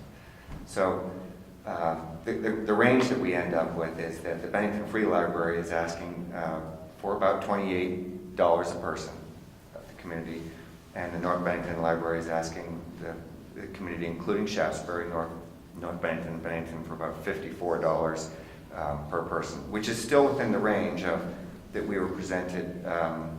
It's less than Springfield, it's more than Rutland, it's a little more than Burlington, it's pretty close to Brattleboro. So, but I do think that it's the question in my mind, it feels like it would be fair for us to make a $45,000 investment in the library, and by us, I guess I mean Bennington and North Bennington. And so I'm not sure how responsible we feel for the North Bennington tax rate, but if we're putting in $45,000 and North Bennington is putting in $25,000, it would feel like that would have a pretty, a somewhat disproportionate impact on the North Bennington tax rate. Good. Okay, so I would also say that North Bennington residents pay Bennington taxes as well. Exactly. So Are you saying that the rate would be higher generally to support? I'm sorry. Well, because North Bennington taxpayers are paying Bennington taxes, I do feel like it's fair that we make a fair investment. You know, that what we're investing in the Bennington Free Library, we also are willing to invest in the North Bennington Library. Back to my first three questions, I do think our community is best served by having two libraries. I do think the North Bennington Library is a good location that serves North Bennington and Shaftesbury particularly well, and I tend to look at the communities as all one, even though we just represent Bennington here. So I do think that having two libraries is a good idea. I do think we should be thinking about taxpayers should be making a roughly equal investment. It doesn't make sense to put a lot more money into one library than we're putting into another library. And so it does feel like the $45,000 number is right, but I'm just not sure what that does to North Bennington. Stuart, can you help me get my head clear on that? If we're paying $45,000 to the North Bennington Library, and North Bennington Village is paying $25,000 to the North Bennington Library. I can't tell you what the impact of $25,000 is on the Village of North Bennington's general fund budget. I don't know what their general fund budget is. But the $45,000 for us is half a penny, close to half a penny on our tax rate. I suspect that $25,000 is a much greater impact on North Bennington than $45,000 on us. I suspect that. I don't know that.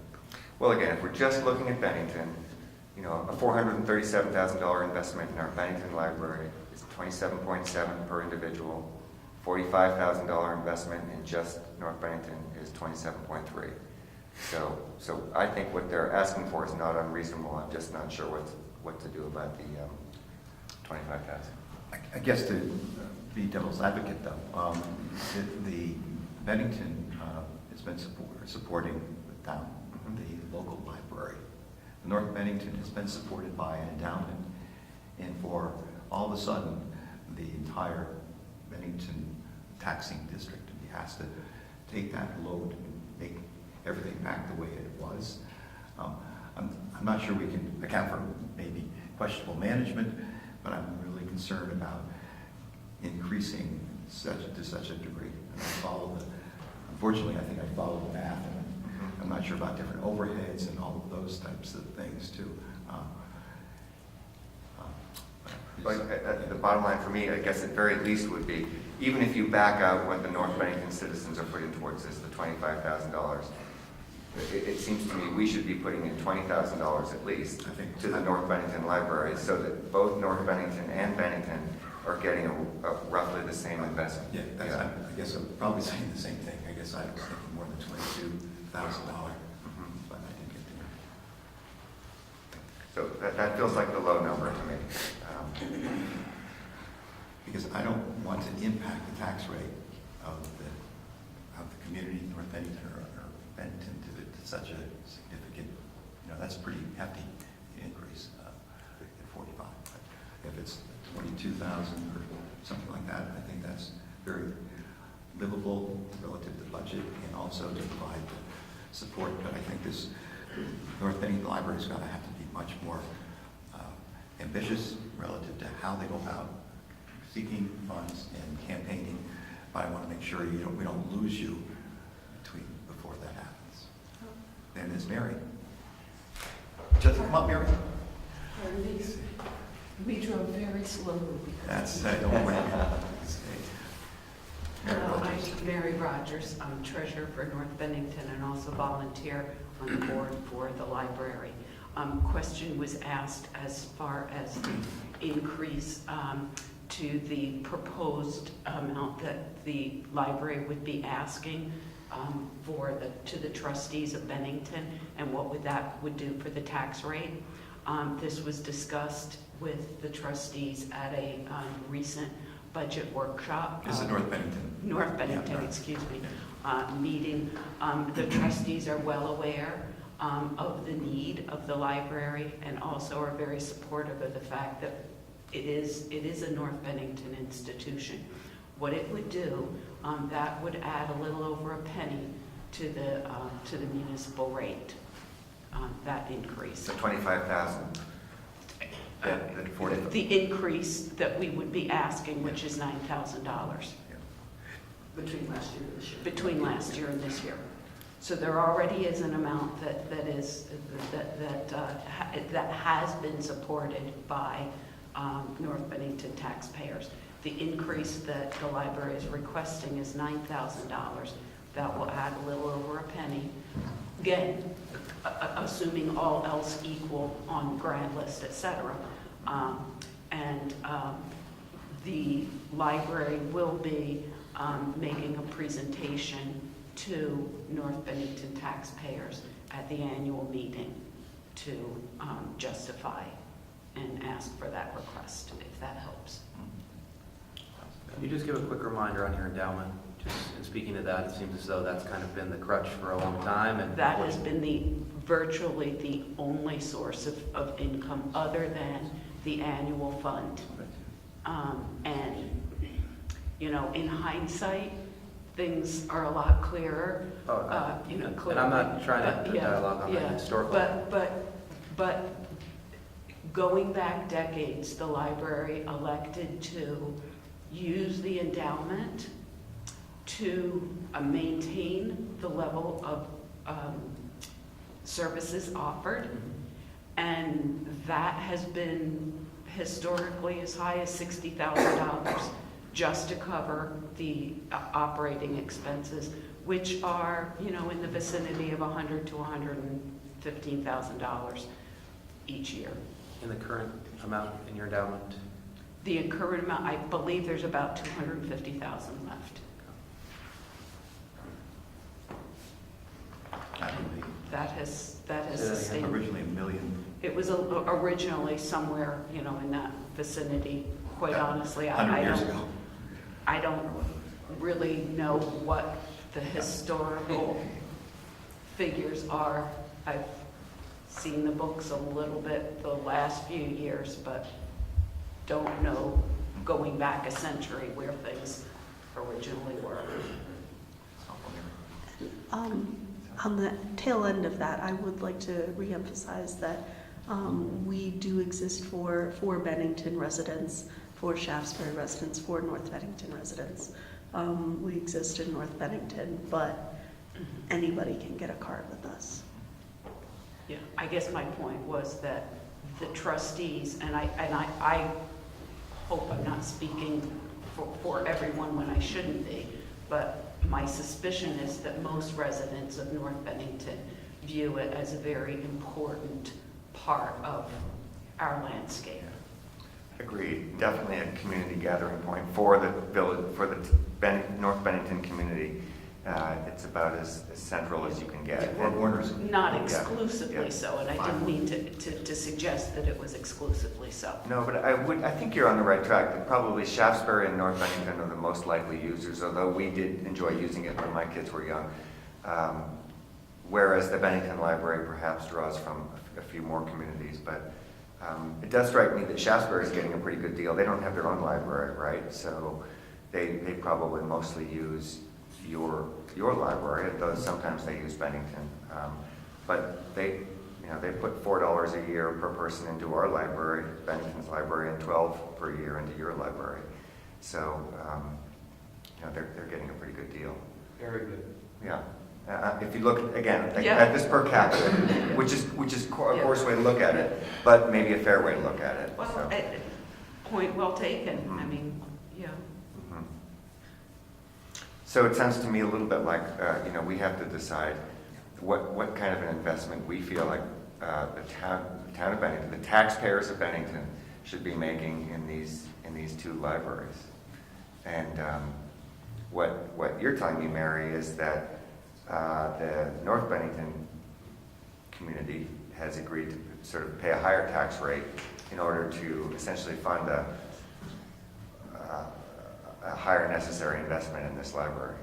Well, the trustees, the preference of the trustees is that the library takes this year's increase to the voters at the annual meeting, and it will be decided at that meeting. They are totally in favor of it, but they feel that this one time, the taxpayers ought to be informed and have the opportunity to ask a lot more questions, such as you have the ability to do now. Do I believe that it will pass? Absolutely. But I also agree that the library should take their case directly to the residents. Hearing none, other, Thank you very much for doing all the back of the envelope work you just did. My children also use the North Bennington Library. I live in Bennington, and they went to school in North Bennington, and that is the library that they associate, their childhood with. It's a fantastic library. I do think that we should be supporting the library. I have a concern about the amount of the increase and just whether we can do that. But I think you're an incredible resource, not only to North Bennington, Shaftesbury, and Bennington, but just, you are central to that community. So, I'm thinking we may not be able to do everything that you would wish. There are people that know a lot more about this than I do, that I am listening to, but I would like to do what we can. Because you're a fantastic library. Thank you. Jackson. Thank you, I have nothing to add. So it really comes down to board, what. Can I ask it? Yeah, no, go ahead. Has Shaftesbury committed to this increase? We haven't heard back from them. Okay. Will they do that normally at the annual meeting? Would that be a discussion? They'd probably take it up at their floor meeting. Yeah, typically, it's just come through, but we really haven't, in my experience, we haven't had the opportunity to discuss such as today. What's your feeling? So these folks can go with some degree of understanding about what we decide. It's better, basically, across the increases from 18 to 45.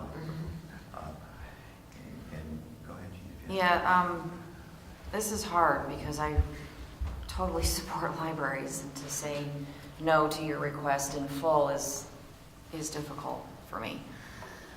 On the other hand, I also am struggling with bad decisions that were made by former boards however many years ago, and I struggle with, I don't want to use the term, I don't mean it derogatorily, but bailing you out for bad decisions that were made. Somebody took their eyes off of the budget and what was going on, and were there audits done? I don't know the answers to those questions, and neither do you. So I guess I would like to come to some sort of compromise. I certainly don't want you to close your doors ever. But I think it's just a really good reminder for all of us that sit on boards of not-for-profits. It is really, really important work, and you must pay attention and have board members on your boards that's their skill set, is finances, and it's just a really, really good reminder. So I guess that's where I sit on that. I don't want the public to think that when your board messes up and you become financially not sustainable, that you can just come to the select board and get money out of the town, but that your boards need to really be diligent. Thank you. That was well stated. You have anything to add to it? Nothing more to add. I would just support likely the same percentage increase that the Bennington Library increased from last year to this year. You could probably tell me what that percentage is. Sue's got it, 2.7. I'm not focused on the percentage increase. I'm more focused on the per person investment. The sort of $480 increase. Yeah, It's very small. Jim, I don't want to skip Jim. Yeah, I'm still wrestling. I will have something to say, but I'm just wrestling with it in my mind right now. So are you skipping yourself? Yeah, Go last. Yeah. So I do think that we need to support the Bennington Library, and in some of the same ways that we've been talking to the rescue squad. We don't want to grind you into non-existence. We want you to exist, and we want you to be there for our long-term future. Having said that, doesn't sound like you're going to go out of business in 1 year. What I feel as a representative of the Bennington and North Bennington taxpayers is that we should be making a $27 per capita investment in the North Bennington Library. And that would tend to, if North Bennington put in $25,000, that would tend to indicate that we should be putting in $20,000 and not $45,000 this year. I know that's a big drop, but I would be willing to do that this year and then look at it again next year. Look very carefully at your books, and if things are continuing to get bad, talk about maybe there's some sort of different way of looking at the investments we make in North Bennington versus the Bennington Library. But for now, that feels to me like the fairest way to do it is to take the taxpayer investment and make the same investment in Bennington as we are in North Bennington. If we increase that, a tiny bit, I'm thinking, when the Bennington Library needed our help, we did more of an increase because they needed our help, right? I'm just wondering if there's something a little above that. Basically, it's funny, I was sort of thinking along the same lines, and I don't mean to take anyone's thought processes away, but this organization, they need a head start. They need the ability to get to that campaign. If we're taking the $20,000, that's going to be operations. I'm concerned that they've got to do more than just operations. It's got to be a response from the community. So I do think it should be increased to not to augment the campaign, because the campaign costs a lot more than I think I'm prepared to offer. But I'm thinking more in 22,000 or something like that. Well, I'm kind of in the same boat. I think maybe a 5-10 year plan to get to that 45,000. To go in 1 year from 18 to 45 is a lot.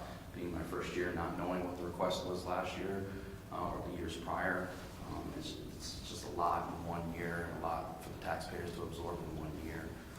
Kind of agreement somewhere in that 20 to 22,000, and then next year, over the next year, discuss what we can do and ways to help and impact it. But that's a lot in 1 year.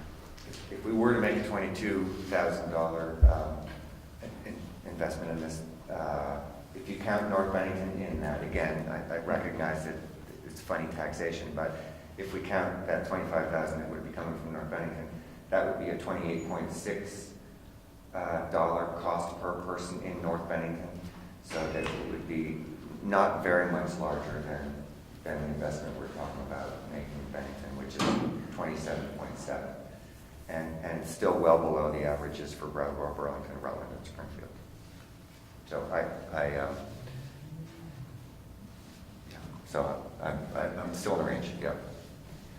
But I do think if we do something less than what they're asking for, we have to make sure that we're leaving the door open to a very ongoing conversation about your financial health. And so it won't work for us to have you come back next year and say, we're going out of business. So if it gets to that point, I think that's where we need to possibly think about the kind of investment that we had to make in the Bennington Library, a sort of one-time investment to make sure you don't go out of business. Right.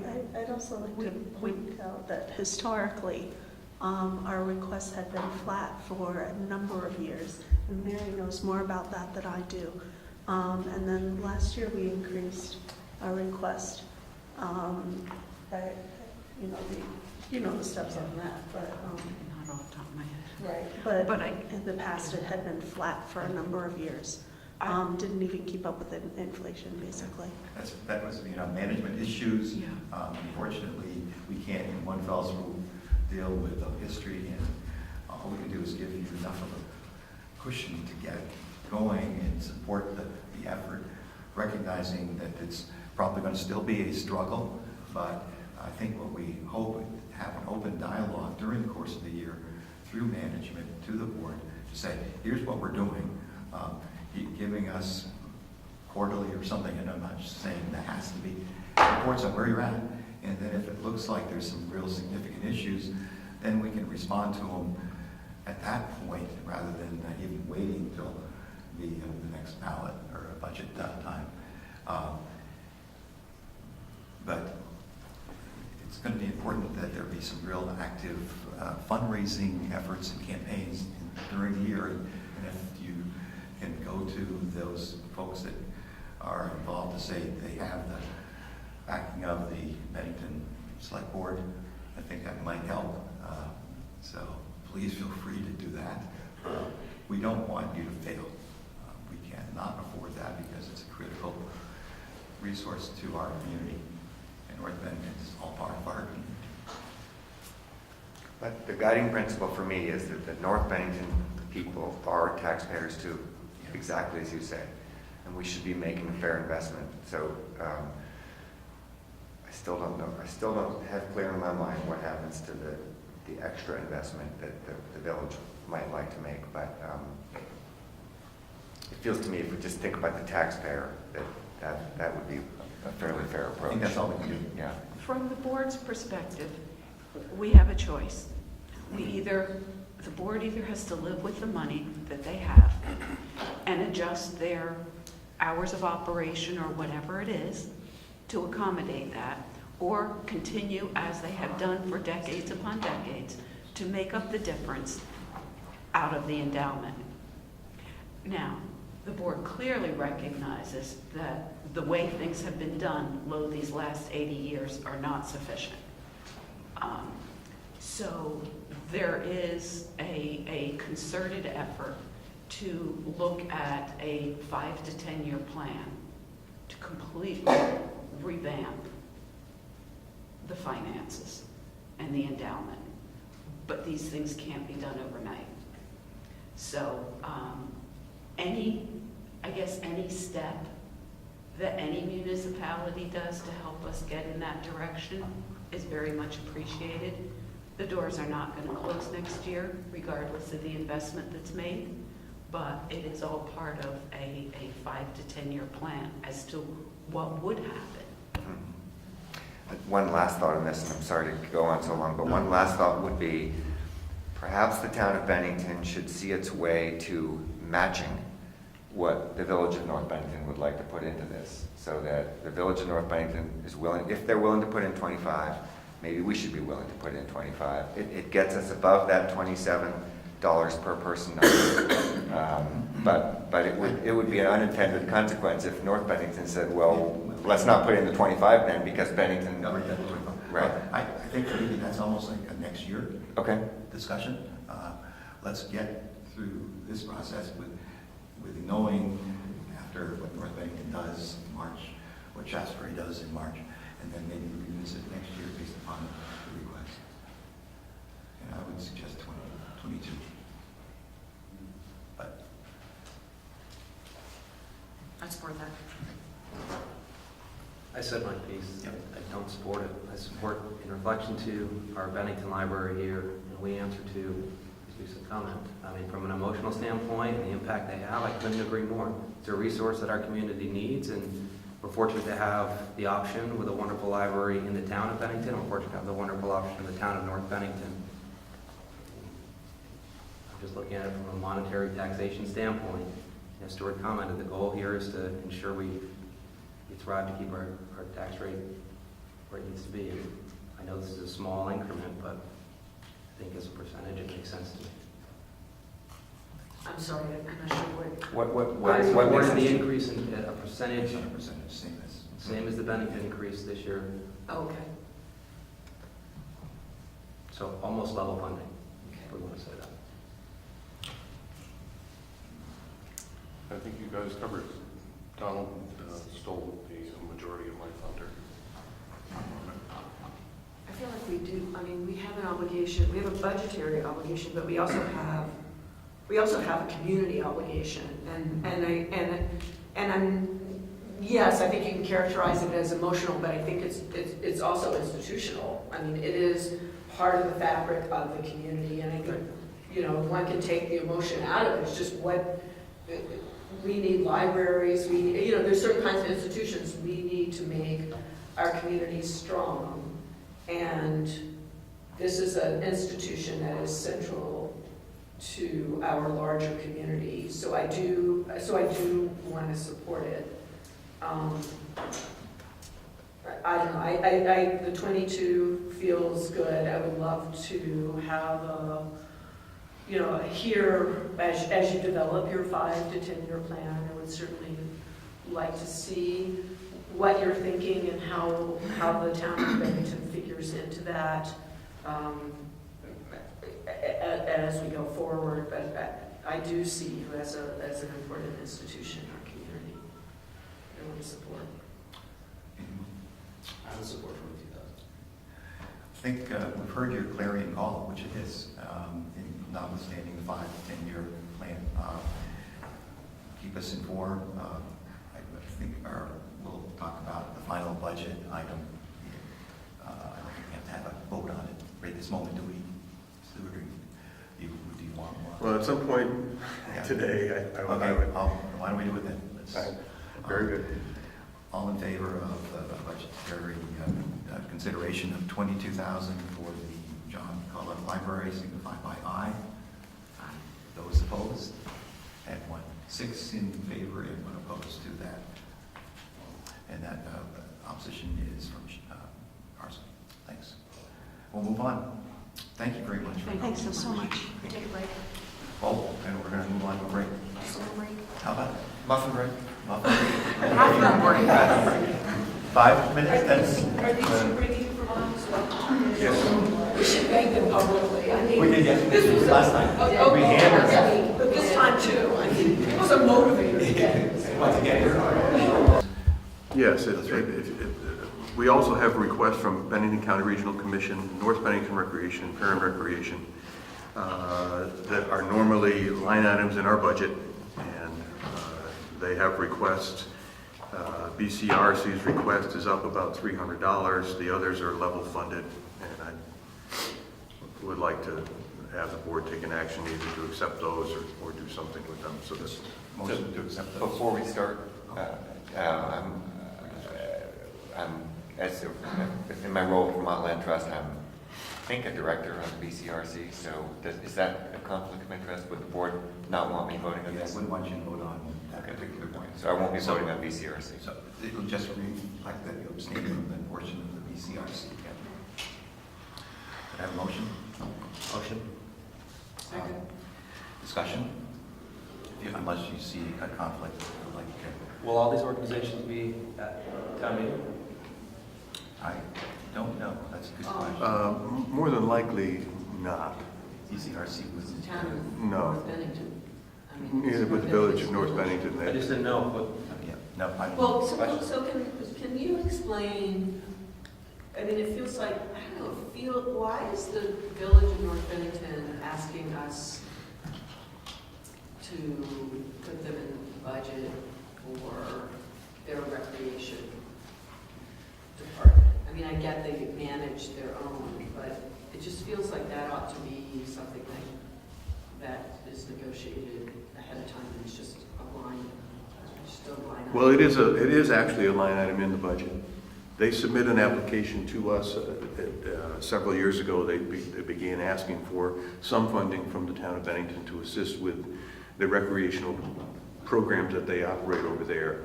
And $6,000 has been what they've asked for, and it's been level funded for a number of years now. So it goes into our budget. It's part of the bottom line of the budget. It doesn't go on the ballot.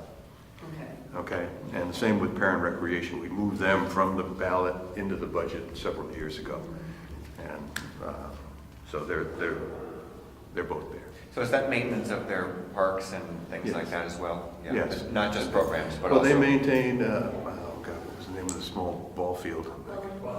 Welling Field. Mm-hmm. It's a small softball field and a park adjacent. There's a fishing access there. They also have that small skate park that they maintain. And so this helps. Think about, No, go ahead. I probably have the same thought process.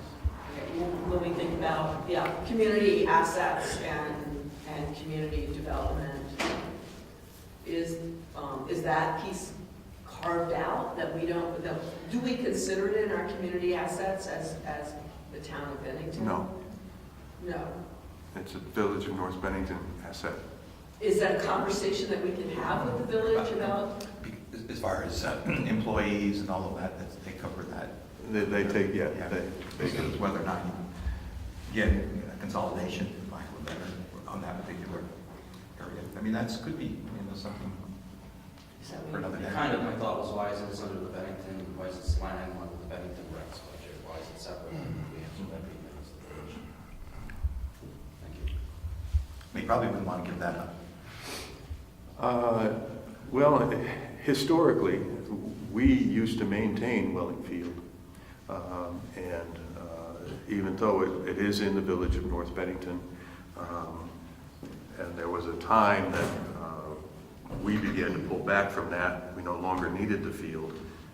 We continued to maintain it, and part of the discussion with North Bennington was, look, we're not using this field for Bennington sports anymore. And they took over the maintenance of the field, and therefore we're helping to support that. It is another example of the sort of entangled taxation, though. The North Bennington and Bennington taxpayers having assets, and some are owned by the town and some are not. And which ones get paid for by the town and which ones don't.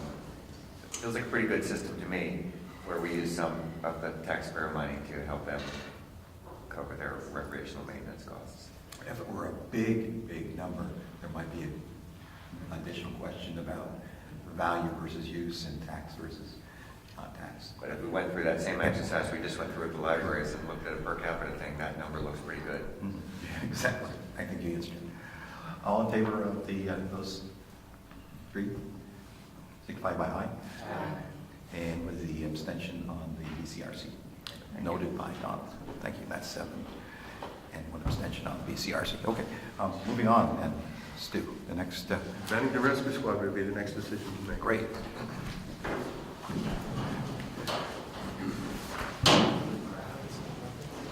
Forrest has been sitting there for 4 meetings now waiting for this up. This is getting tired of you. Yeah. Seems like we've seen you before, but it's always great. Good morning again. You got, you're on both sides of you got covered with Brian. Yeah. Makes our finance committees are great because there's 3 Brians in there. Oh, really? That's actually very easy. That's great. Makes the note takers hard. Thanks for giving us the supplemental information. I think that was gleaned based upon our meeting that we had at the squad facility a month plus ago now. I think it was responsive and would be helpful for our discussion today. So we don't want you to have to go and do the same dances you have done. 2 or 3 times? Yeah, 2 or 3. One's last year. Anyway, but I think it's important that we do, for the purposes of the community, have a dialogue relative to the request. The request is the same as last year. And that you have provided us with information relative to reports, finances, and including your endowment scenario. And it probably would behoove us in the community to just hear relative to the endowment, because that will be a question that is going to be asked of us and probably has been asked of you. We know you've got this $3 million plus endowment. You know, why are you asking the community for about $200,000 on an annual basis when you've got all of that? And I think Ron at the last meeting suggested that why this is not, you cannot just keep going to the well. And I think you probably saw in the previous discussion we had with the North Bennington McCullough. A great example of what we're trying to avoid. That. And having a plan rather than just using it as a pot to go to every year to finance operations. So that's part of what we probably will have to get a little bit more of a discussion about. And also maybe some of the areas of revenues and expenses relative to this year's operations. Sure. Because we're talking about supporting to the level of last year. I think this year, thankfully, we have information that will, either buttress or have a discussion with the board, which we should have had last year. Apologies for my colleagues, not for me. But the community did provide that resource. But I think it's important that the community this is a pretty substantial stake in the action, not only with the services, but the financial participation. So having said that, I'm just going to go right down the line. Maybe Chad, if you could open up the inquiries or questions or comments or responses. No, I don't have any actual questions. Just, I really appreciate the thoroughness you guys did it the last time we met and inviting us to your facility. It was my first time in there, not first time in that room, but been a while since I've been there. And, I just appreciate everything you guys did. Thank you. I do as well. I am still concerned about the the ask relative to the amount of endowment. It just feels like we're being asked to contribute a pretty substantial amount,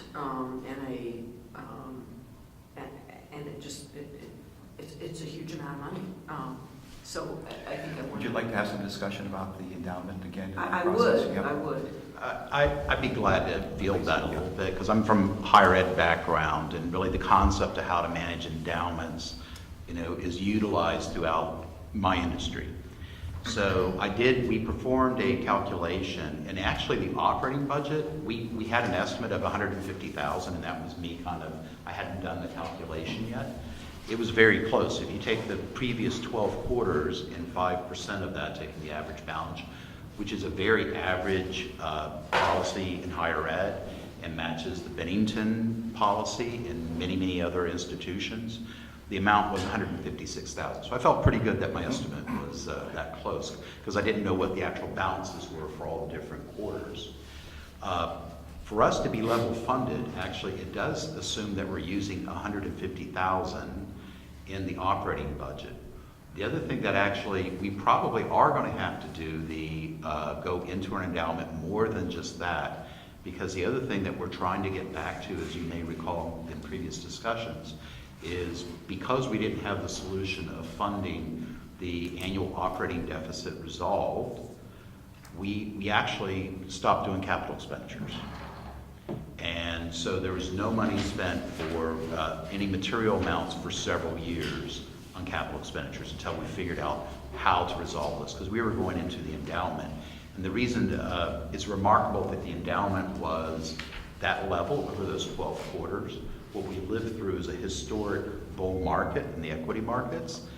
It's not expected to repeat. We were actually dipping in quite heavily into the endowment during those periods in time. But we were very fortunate that we were able to make it up with equities. But this year we have over $200,000. We have to get back onto the program of replenishing the capital and equipment of the squad. And one of the main things that we've been raising money for, we've done fundraising the last couple of years, is a new ambulance, which we estimate is going to be $200,000. We're looking at options, and Forrest can speak to that more. But that's pretty critical that we start replenishing the squad, because now we have vehicles. There's about 1 million miles. Is it 1 million a year put on the vehicles collectively? Not looking at, it's about 250,000. 250,000. But anyway, you go through them pretty quickly, and we haven't actually ordered a new vehicle in a number of years. So hopefully that helps. So we're actually going to have to dip into it more to support the capital expenditures. Either that or we borrow money, and the board hasn't made a decision on that. But there will be more use of resources than just the $150,000 in the operating budget. Staying again with Jeannie's line, you have made a decision that you would allocate a 5%. Yeah, that's actually at the high end. A lot of institutions have gone below that. The legal maximum, I believe, is 7%, but it's not considered in the industry to be a sustainable level because most endowments are managed that in the long run they'll generate about 7%. So there's never any capital appreciation if you set the spending policy at 7%. Mm-hmm. So 7%, 5% still on the high side, but it is kind of a normal policy amount. A lot of institutions have gone below that. I'm sorry. But we haven't, I just wanted to make it clear, we want to resolve the funding issue. We haven't formally adopted that policy, but we wanted for the select board to see how that would actually work with respect to the budget. That's still being considered and discussed at the board level. Yes, we've discussed it several times. Thank you. Tom?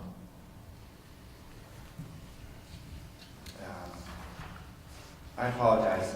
I brought the wrong packet to the meeting today. I did not bring all of the information that you sent. So I do have it here. It's kind of small, but with bifocals, I can't read it. But I don't have my notes that had all my questions on it. But that's probably good for the listening audience after the last time we met. I hit you with so much minutia. But I think in very general terms, I was focused on your 2017 budget last time, and it looked to me like there was a $60,000 surplus, and my questions had to do with what was incorrect about that budget that's now been corrected in the actuals, and what's the trajectory for those changes. And I guess it feels to me like we've just gone on your projected budget for 2017. We probably would have reduced our amount by about $60,000 based on the numbers you presented at the last meeting. But this budget of actuals looks a little bit different, and so I don't know how much we want to get into that as a board, but it feels to me like that's kind of the pivotal issue. Is that I really appreciate the effort. I know you went through a lot of effort to get 2017 actuals together, and again, Keep in mind that is through November as well. Yeah, right. So I know our account. we had to extrapolate. Yeah. It was 17 done before, but it was just not feasible. But if you can walk us through that a little bit. So a couple things in the December actual, because I think I gave you guys actuals in December as well, right? And that was early on. So one of the things that we had a discussion with at the board meeting was, and one of the reasons that the numbers are a little bit different is how are we going to account for the actual town funding? Initially, it's just been sort of thrown in as a lump sum, but we felt it better for accounting purposes to spread it out over 12 months.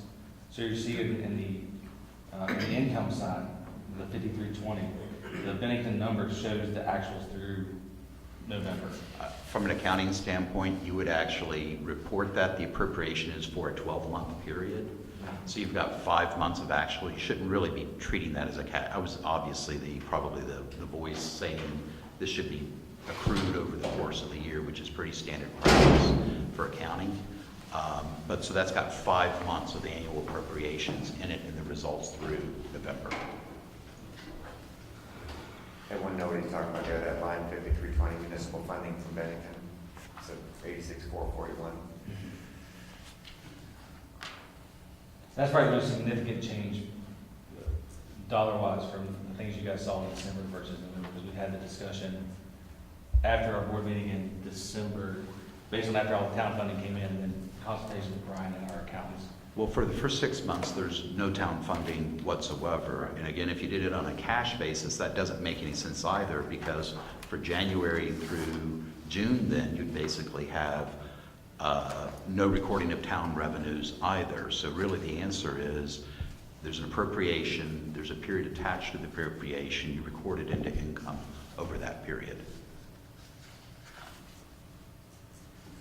Yeah, and this is greater detail by far than what we were looking at for 2017 last time, which was a very short, compressed budget, and it was projected, and it was annual. So that's why we used, I think, that $60,000 thereabouts. Yeah, that 2017 projected that we looked at last time did not have the 2007 revenue in it. All right. And I apologize, I don't have it in front of me with my notes. Yeah, but actually before municipal funding, our budget for the year was a deficit of $341,000. So I'm not really sure about the 60. I was trying to pull that out and see what you were talking about. I think that was the year of net revenue after all expenses. Do you have the summary for this? Now, it could be with the investment gains in there, in the endowment. That's probably what that is. I'm sorry, I don't want, it was the second or third page of the handout you gave us last time, at 2017. I think it probably had the investment gains in it as a one-line item near the end, which now are, because it's been a good year in the stock market, I think through November it was what, 460,000 roughly? Yeah, so it's been a good year for us in that. However, again, how do you use that, given that it's not, 2017 was a surprise to everyone. 2018 is not expected, by virtually all accounts, to be anywhere near like as good in terms of the stock market. So that's where you get into the averaging concept in terms of using a spending policy, in terms of, well, how much should I draw off of the endowment to support my operations? Mm-hmm.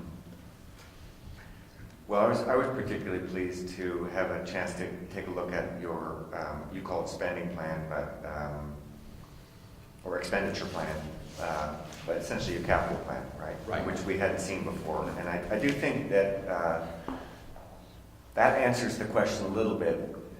Even if we take your projected budget for 2017, even if I did get the math right, which is Right. sort of a long shot, and that there was a $60,000 too much that we paid, it is also in the context, Brian, as we talked about, of not making capital investments. And I get that. I get that you need to make capital investments, and you haven't for several years as a result of trying to keep things lean. But go ahead. Are you also considering that you will have to invade more than that 5% if We will. We're going to have to order an Anyway, ambulance, yeah. and we're going to have to. And it's going to be, if it's not a little over 200,000, it might be slightly under based on what model and specifications there are.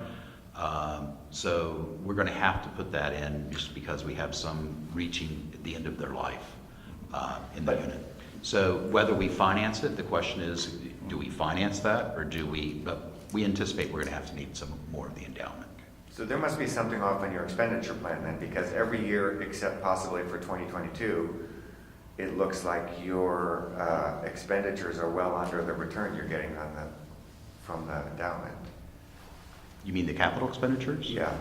Except for the fact that you've got to remember that the 5% is actually much less than that, and that's going in the operating budget, not the capital budget. So we still have the issue of raising funds and financing those capital expenditures, because to be level funded, we had to take $150,000 for the operating budget. I see that. So 150,000. Correct. You're saying that's a 5% draw? Correct. 156 based on the calculation. And then you have, on top of that, you need that for the operating budget, then another 200,000 plus for capital expenditures roughly a year. I'm doing this from memory a little bit, but the return on your investment was somewhere between $300,000 and $600,000 a year, wasn't it? For 1 year. Yeah. What am I missing here? No, I think they're the averaging consideration that you were right. Right. I mean, you don't usually look at your investment returns for 1 year and I can go out and spend all of that in an endowment. That's the whole point of an They endowment. offered us financials for back to 8 years back. Yep. And it looked good every year but one. And 1 year was yeah. over 600,000. I mean, it's basically. There is no doubt we've lived through a historic bull market in the United States. Uh-huh. That is not expected to continue. I hope you're wrong. I hope I'm wrong too. I think you're right. Love to be wrong. It's accurate because it's not 5%, and forgetting the capital reserves that haven't been considered, that endowment has been appreciated over the more recent past, particularly in the times when the town of Bennington has increased its pro rata. And without the funding in previous years, if we can go back to that, the draw against the endowment was hundreds and hundreds of thousands for the operations. So that's where we get into the part that it just was not a sustainable model, hence the start of the discussions about town funding. So help me out a little bit here. The expenditure plan calls for, I'm just going to do a visual average here, but about $275,000 a year. Correct. Capital replacement. And you're taking that from endowment. And We'll either have to take it from the endowment, or we'll have to also raise funds for it. We've been trying to do that. We've done that in the past year, raised some $40,000. That's in the actual results.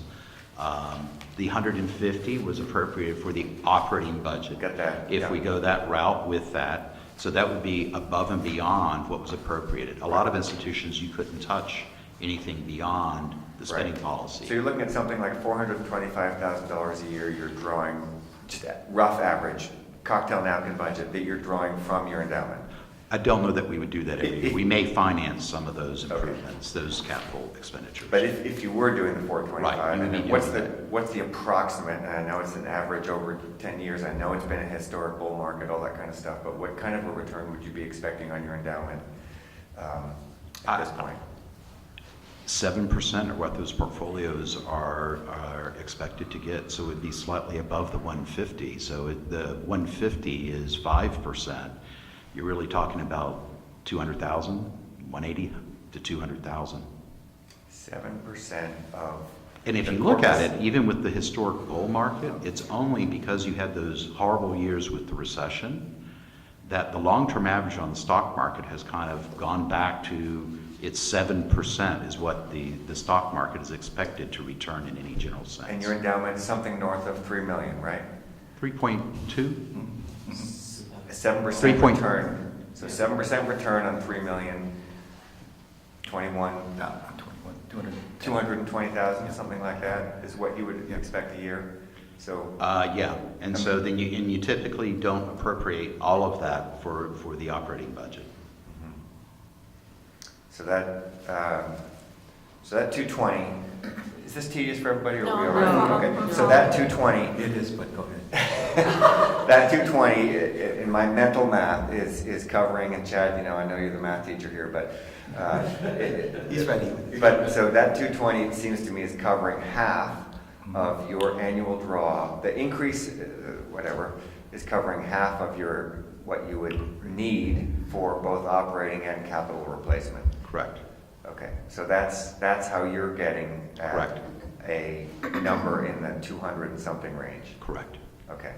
Thank you, that was really helpful. Okay. I'm sorry, I'm used to that world, and so your mind toggles to spending policies and what you can appropriate, that type of thing. So that is correct. But the distinction being that you are thinking there's a policy of 5%. Yes. The reality is 7% has been the recent history, and that amounts to about $220,000. Well, I mean, that's to be expected. I think recent history is above that because it's been a historic bull market. I don't know the numbers of what happened, but in the stock market went down 50% at the time of the recession. Sure. So, but those portfolios in a long-term sense, and ours is a normal portfolio with fixed income and some equities, they're designed to generate returns of about 7%. If you ask the investment advisors, what is the expected return on this portfolio, they would say it's more like 7%. And I think your numbers bore out that there is a lot of variation from year to year. The range you showed us was something, a small loss in value, a net loss in your investments, ranging up into something over $600,000 increase in value. So Correct. That's a big range. Correct. It mostly tended to be over 300, but Again, sort of staying with the same, with your budget summary, there was a question, September 30th, 2017, the account balance is $3,292,000 plus. In the same period, September 30th, 2016, it was $2,977,000. So there was an appreciation in that period of time within that. So that's more than 7%, Right. But it's reflective of the market at that, as we had in the last couple of years. But if you step out all 12 quarters that's on there, you can see the endowment performance after we've had to take so much out of it. It hasn't really moved. Yeah, it hasn't moved over. It started hasn't here, increased, right, yeah. and it started to Yeah. grow up, and Yep, then yep. it started to go back down because we had to take so much out of it. Yes. And then now it started to go back up again. So basically, we're at the same spot we were 10 years ago. Got it. Yeah, you know, and that's and I think that's the thing, we had a lot of long discussions about this 5% putting 150,000. We as a board felt that it's fair for us as an organization, because we do have an endowment, that we should help fund part of our operating. Otherwise, we could be sitting in front of the voters, in order to balance our budget, we would need our 420,000, 207 yeah. appropriation plus the 150. Right. You know, and we didn't feel that that was fair. Now, on the other hand, we need to be good stewards of our money because we need ambulances and stretchers and things like that, because we don't want to be having the discussion that you had 45 minutes ago. And in an accounting sense, there's a little bit of money in the operating budget for depreciation. So there's like 80 or 90,000 in terms of, that's a non-cash expense. So that can also help with the capital expenditures. Come back. It's a lot, this is a lot for us to get up to speed on in 1 year. And I really appreciate the fact that you've given us all this, but just, we could spend the whole meeting just talking about your capital plan. You No know, doubt. and I'm sure you've spent many of them. So I don't know how this board wants to evaluate this. I mean, at some level, we don't have the kind of, we don't have and can't have the kind of in-depth knowledge we need to really pick this apart. So we need to either just trust them and go for their number, or we need to come up with some other number that seems reasonable and figure we'll evaluate it as years go by. I'm not sure how we get off the top dead center on this, but we don't, even after studying all this stuff, we don't have enough information to really know what we have to do this year. And I think it's really important that everybody understand, especially the voters, I mean, that we are level funding with the town this year, and I believe we can say that we are going to do our best to level fund again for next year. We know that this is a burden on everybody, but the last thing we want to be is sitting in front of the next select board 10 years from now, and I'm saying, we need 400,000 for an ambulance because, Right. yeah, because unfortunately, we weren't good stewards of our money, but we are, Yeah. you know, so hopefully we're never going to have that discussion. Right. I agree with you, Brian, and we talked about this, but remember there are two perspectives. Another perspective is a lot of voters that have spoken to me thought that was a one-time thing. You know, maybe once in 10 years that they would have to fund the rescue squad like that. And when they were voting for it, they weren't voting for it as an annual expense. So it's very different.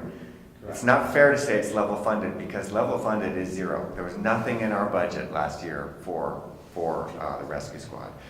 You know, That's true. so level funded is zero, but what we're talking about is how much are we willing to build into our town budget as a result of, you know, how do we take the data that the town did support a $207,000 investment. We don't know how many people thought it was a one-time thing. Maybe some did, maybe some didn't. No point really in arguing about it, but it's not really this, it's not quite level funding. So anyway, sorry about that. No, I think it's. What happens to the appropriation, because the taxpayers directly appropriated that? Does that get built into the tax base then going forward? Yes, yes, it's part of the baseline. Right. So it is kind of level funding because it's already in the tax base. It will next year If we put it in the budget, Yeah. yeah. But it's not, it wasn't in the budget. So we think about level funding as things that we've, you know, kind of put in the budget, but. I do think we should spend a little time in the weeds relative to Capital plans. and revenues and. We should look at it as a per capita base, look at it per person, the cost that, I mean. We would Forrest- welcome any discussions at whatever level of detail you want to get in. Well, I think Forrest should maybe talk, or someone should talk for a second about just the cost of having this service per person in our community. Sure, well, How you that know, compares. when we start, you know, last year when we went to the 3 towns, and we did this sort of projection out to 2020. I mean, the number we got to was the $12.13 a person. And that's the amount that we went to the Woodford, Jacksbury, and you guys, and said, you know, this is where we'd like to be. You know, we came early, unlike our neighbors to the south in Williamstown, which we went to their governing bodies and said, you know, we're going to run out of money in April. We came with a few years of leeway and some forward thinking. You know, to remind everybody, Woodford passed that, put us in at $12.13. Shaftesbury put us on an incremental plan, and that's what they sort of did from the get-go. You know, based on the conversations that we had last year and sort of the path that we got down, you know, we wanted to make sure that last year when we went to the board, we didn't want to waive off that $12.13 message to confuse them and to say, you know, this year we're asking for $150,000, the next year it's $207,000, you guys want an increase. Like, no, we were asking for this initially, hoping to get there, you know, within a couple of years. We just happened to get there in the first year of passing. Did that kind of answer your question? Yeah, I think that's important to Well, compare to and the on a library. level funding basis, that is actually a fraction of what other agencies in the state are actually getting in from their towns. On a per capita On a per basis. capita basis. Actually, we're at the bottom. Right, we do look very good on that number. Yeah, which is good, Yeah. and that's, and I know that everybody's getting along and everything's, we're trying to move in the positive direction, everyone, but we don't, it would be catastrophic for us to have to sit in Stu's office and say, we gotta get to like $27 to $35 per capita. I mean, how would that ever happen? I mean, how would you ever put a $1.5 million budget together and put it into your budget? It would be a disaster. See, the thing is, we have not had this historical reference point until a year ago plus. So, and I think even with the libraries, now we're starting to see how much it costs each of the individuals in our community based upon the per capita considerations. But I do think we should look at, so that the public understands about revenues, resources, expenses, notwithstanding the capital side of things. By way of in the materials that you shared, Medicare and Medicaid revenue has been enhanced. I'm sorry, go ahead. Go ahead, I know where your question's going, go ahead. But that the other revenue, other sources, that has gone down by $80,000 plus.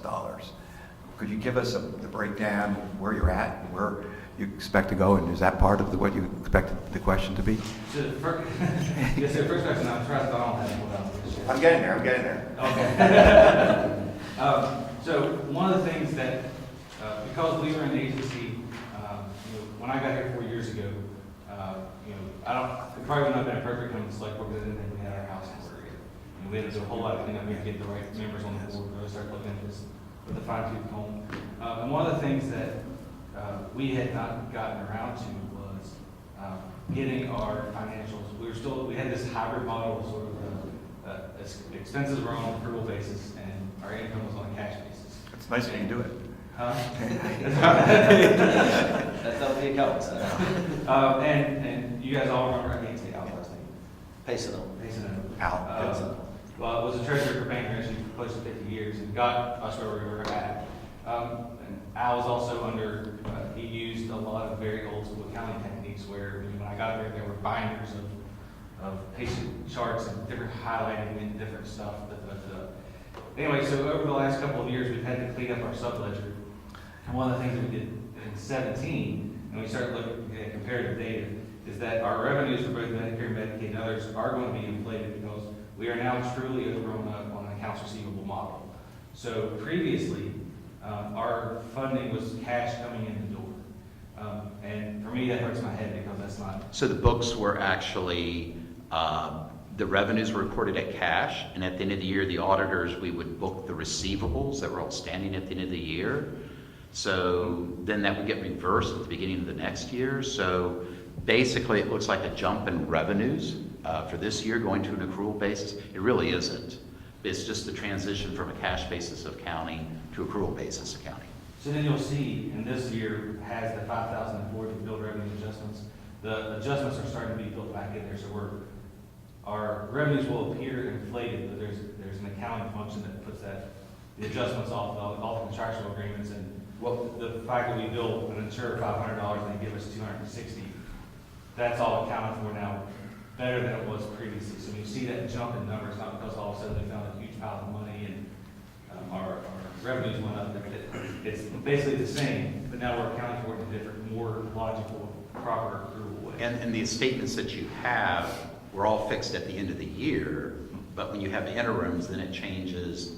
We didn't decide that it wasn't actually worth the money and manpower to go back and restate all the financial statements for the prior year. So the interim statements during this year, it's hard to compare the revenues. Yeah. And then Tom, what was your specific question? Basically, how, it sounds like the booking consideration relative to how the budget was and versus actuals, because you've had a significant over budget on the Medicare and Medicaid side, but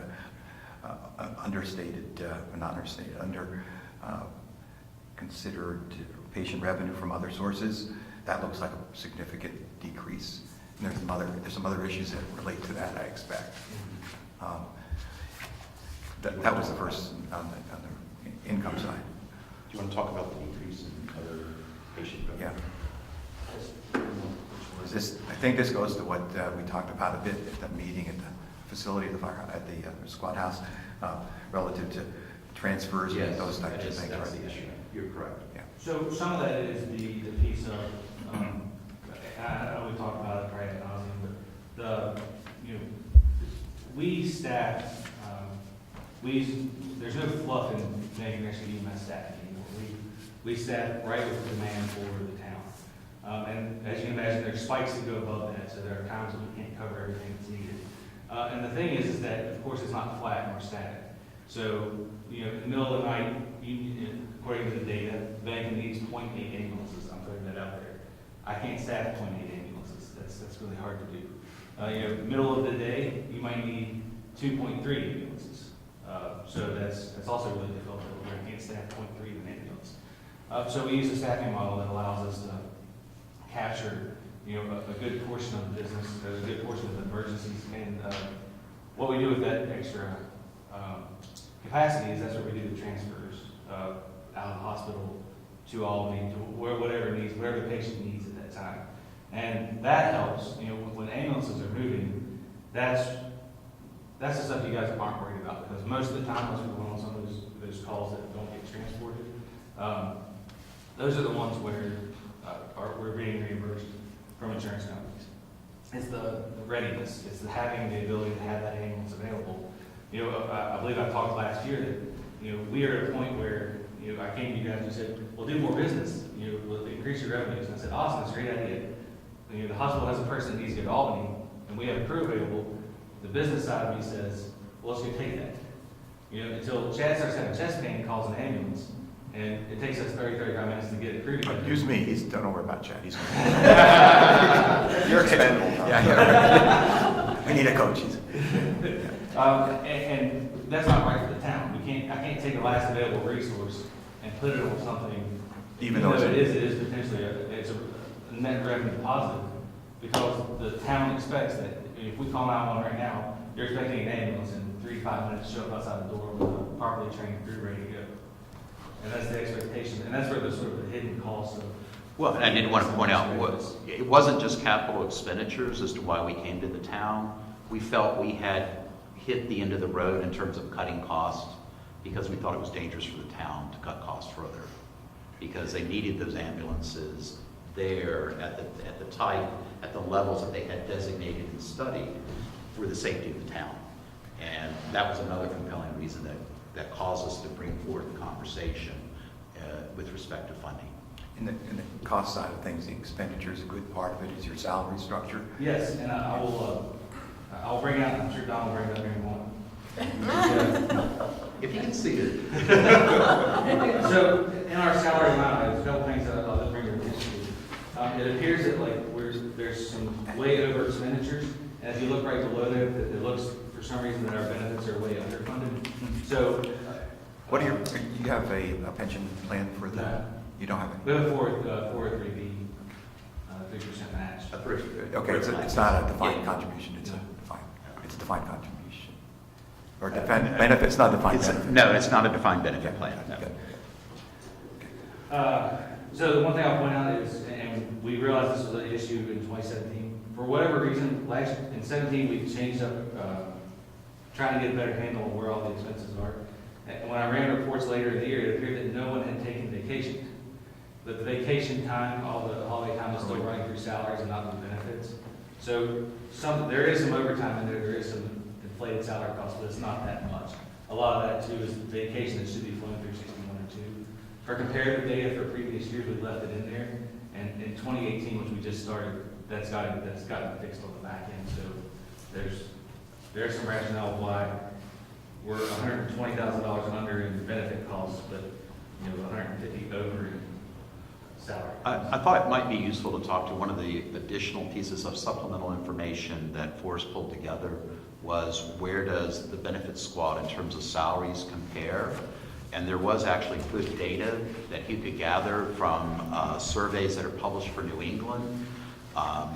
As you could see, to be honest with you, I don't know how we can keep some of the people that we do at the salaries that we pay in terms of the hourly staff. you can see that he has highlighted the ones and the bands for the percentile range that they're in. And obviously, we're on the very low side. The vast majority of people are well below the 50th percentile in compensation. And our paramedics are in basically the 10 to 25th percentile, with 100% being the highest paid. And 50% would be the average or median pay in these salary surveys. The thing is, region includes all the metropolitan areas. It does. Yeah. It does. But also Aroostook County, Maine. Right. So you would think the bell curve put us, But I still think, I'd be more interested in what Vermont or New Hampshire was or something. Well, and Forrest, I think you spoke to this last time. I mean, we always, for a lot of different kinds of jobs, the Albany market pays better, and we lose people to Albany, and that often we're pulling from our own community because people want to work where they live. But yeah. Pittsfield, Holyoke, all those places are close. Yeah. So, Yeah. at some level, Massachusetts is relevant. I think that's all employment. I mean, whether it's, I think it's all employment. Yeah, I know, this is a problem that Vermont, that we have, because we're on that corner of, Massachusetts and New York State. And it is something we worry about a lot. But we should be somewhat relieved, that not relieved, we should be sad, but also relieved that they're well below the 50th. There's good stewards. They're being very efficient. Yeah. And I think if you look at the healthcare systems around here, Betty, I think the hospital is probably in that same range. Certainly colleges are. Yeah. That's probably more. We've got graphic data on that. Good. Where does the draw show up in the income? Is it the dividends? Is that what? Well, what I would do in terms of right now, it's buried in that investment return. If we reformat this and adopt a policy, typically you would have an operating section, and then you have non-operated. And the gains that are not appropriated but stay in the account, and it could be a loss, could be down there. The amount that you appropriate for the operating budget, you put up in the operating area. Right now it's not in the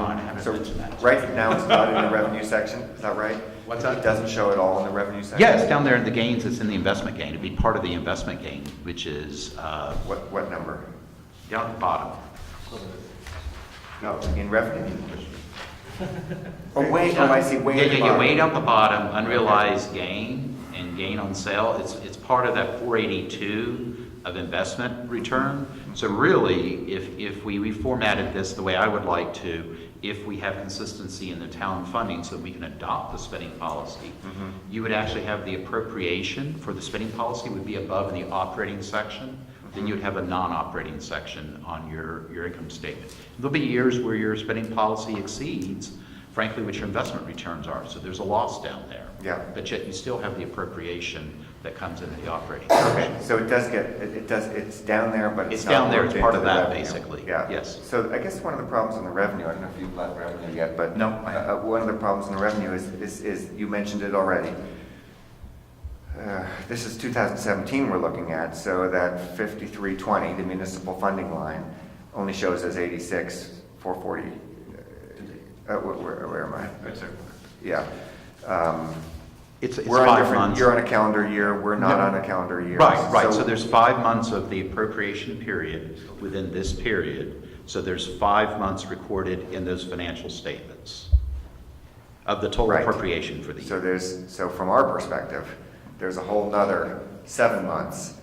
Correct. That we're sending you. Just we're on different Correct. calendar years or different Correct. fiscal years. Correct. So the 2018 budget, it seems to me. And the reason why you do that is you have the reason that the first 6 months there was no funding at all. Right. So that's why you match the appropriation with the period through which it covers. But 2018, you would have 12 months of funding. Yes, you would.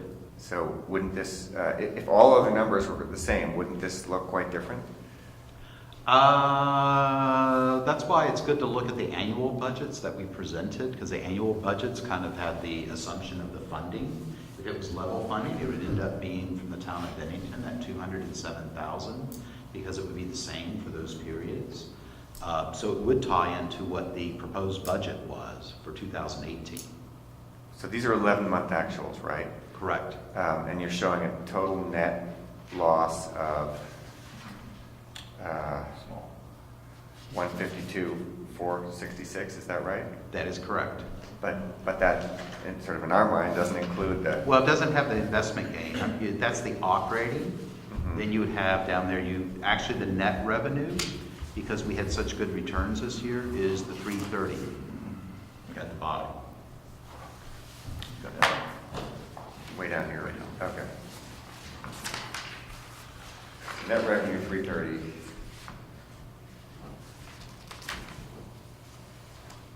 And just so for the benefit of the select committee, and the town probably does this as well, but the investments are marked to market every month. So, if you had a really horrible month, it would reverse a lot of those gains in the single month. But, yeah, okay. Suppose we were level funding, suppose you were getting funded every month, the way you've accounted for this, it feels to me like you could look at for 2018, again, if all numbers were equal, including net revenue, it would be plus $130,000 from municipal payments. So that the... Well, yeah, from here, because it's actually just 6 months. These are just 11-month numbers. Right. But, that's where you look at the annual budget. No matter what, it would be $207,000. 6 months would be part of the fiscal year of the current fiscal year for the city. The last 6 months would be based on whatever appropriation has been decided for the coming period. Do you see what I'm getting at? Suppose we had been paying this 207 for the past several years. Right. Okay. Instead of having 84, instead of having 86.4 up here, we would have 207 in line 5320, which would add roughly $140,000 or $120,000. So the net revenue would then be $450,000. But that's a direct, but you have to do likewise with the expenses. Yeah, you have to do the same thing with the expenses, though. Carrying that out the same way. But you're only missing 1 month from the expenses, right? Isn't this 11-month actuals? The other 6 months of the town funding is going on 18. So we're matching it with your guys' fiscal year.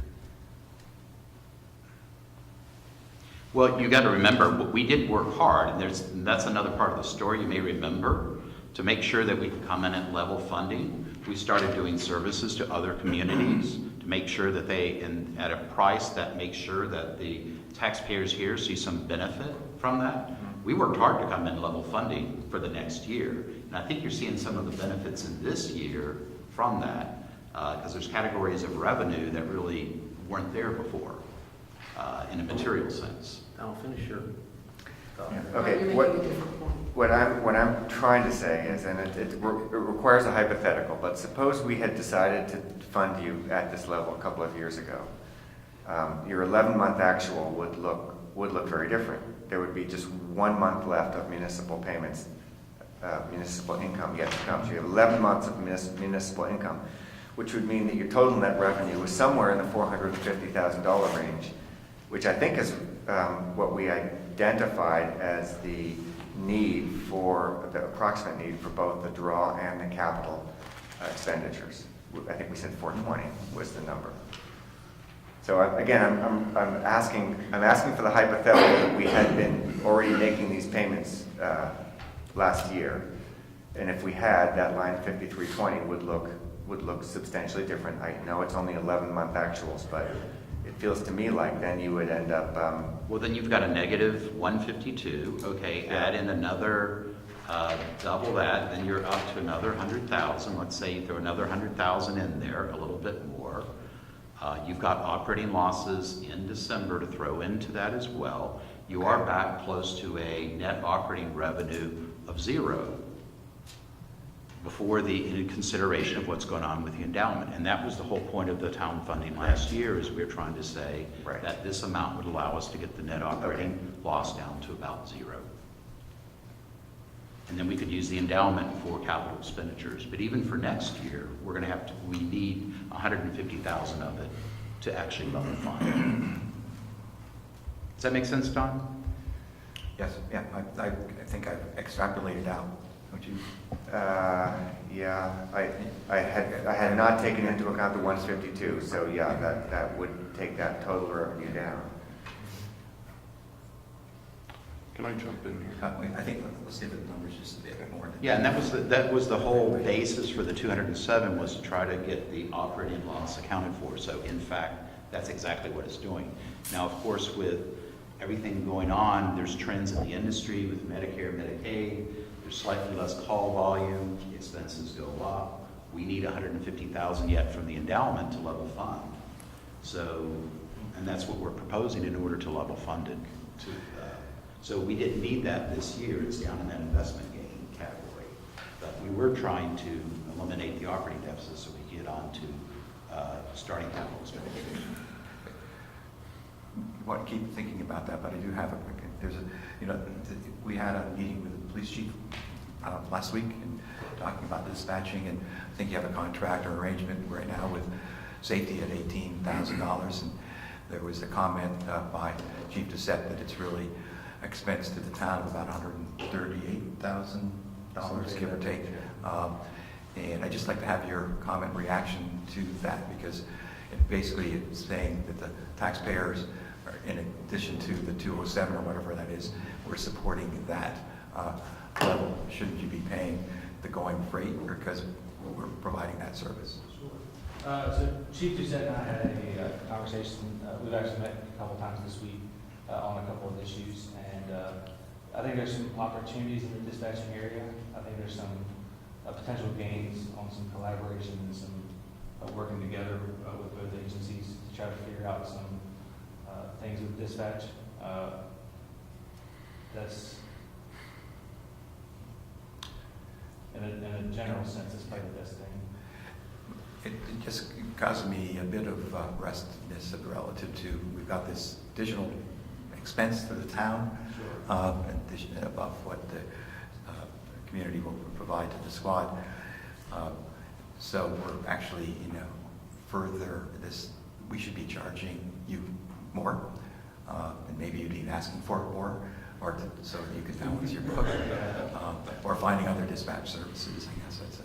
Well, I would offer that even if, and I think Paul's figures are accurate. I know that the rescue squad has been looking into other dispatch services, and those numbers are in the ballpark of what you're seeing for estimates. The fact of the matter is, we would still, even if we still have that expense. Yeah, we still have that expense. I mean, we still have the need for those dispatchers on those shifts, whether the rescue squad is doing 1,000 calls or 6,000 calls. Yes, does it create sometimes a strain on our services? Yes, when they're at the 6,000 call level. But I think if you're just looking at what does a town the size of Bennington need for dispatch services, we're where we should be, and we would be there almost whether we had the squad or not. So is this another place where we're paying, so if we're giving money to the squad that they then turn around and pay to the town for a service that the town provides, it seems. Why are we doing that? Right. Why are we doing Since that? we're doing it. Yeah, why, if this is part of what we do, I mean, I realize that this year is not the year to, like, right now is not the time to figure this out, but again, it feels like I don't want to give money to one organization that then gives it back to us. Well, the fact of the matter is the organization was paying us on an annual basis the $18,000 a year before they received municipal funding. Right. So the question then becomes, is that $18,000 realistic? Or if we wanted to say, well, they should pay more, well, now that they're in our budget, it is likely that they would say, well, if we have to pay more, we're going to need more from you. Or we don't charge because they're in the budget. We don't charge for dispatch services because that's part of the. And it lowers their Well, operating. and that's a possibility, but right now, the budget is built with that particular Right, revenue in again, there. this is not the year, but I'm just And- thinking about Yeah. how we. And that may be something that once we get them into the budget, that becomes an issue that we talk about. What's the math teacher have? Well, my thought was is they were subsidizing we need, like you said, we need those dispatch services anyway. Even if they didn't exist or if they went elsewhere or another municipality, we need to have those services. So if anything, we're giving them, a deal on the cost, but it's actually a benefit for the town that they're subsidizing our. Except we're giving it back. Yeah, I agree with that, yeah. So same thing with the BSD paying the SASU or something and vice versa. Don't like that. It's what we do. Do we have to? Because we've always done it that way. Anyway, that's, it's just that comment that he made. I think that, Cat TV gets that, and the public gets that, so I think it's important that there be at least an understanding of, this is what our, basically, cost of operation of that dispatch service. And there's probably not a better way of doing it. I do like the idea of you and the chief trying to figure out efficiency of operations and that. Yeah, I think there's some, that meeting even spawned a little bit of some other brainstorming about some collaboration between our agencies. We have a good working relationship anyway, like Paul said last week. But even because our industries are similar and public safety falls under this sort of umbrella, but we are different. Law enforcement sometimes generates their calls, people call fire and EMS. We interact with a lot of the same patients and citizens, but a lot of times in different ways. To where we're thinking about doing an orientation program where when they bring on new officers, they spend a day or two on the ambulance and vice versa. When we bring on new staff, they spend some time with police. And there's some other training, some other ideas coming out of that as well that we're looking forward to. And I think my colleague to the right has been anxious to talk about transport services and how you can enhance that and what are the loggerheads or the problems with it. And go ahead. Forrest, I asked you over a month ago about the policy that the hospital has with respect to, and your answer, correct me if I'm wrong, was that if the hospital were to change that rotational policy, you would profit by hundreds of thousands of dollars. Is that correct? Potentially. I don't speak in absolutes, but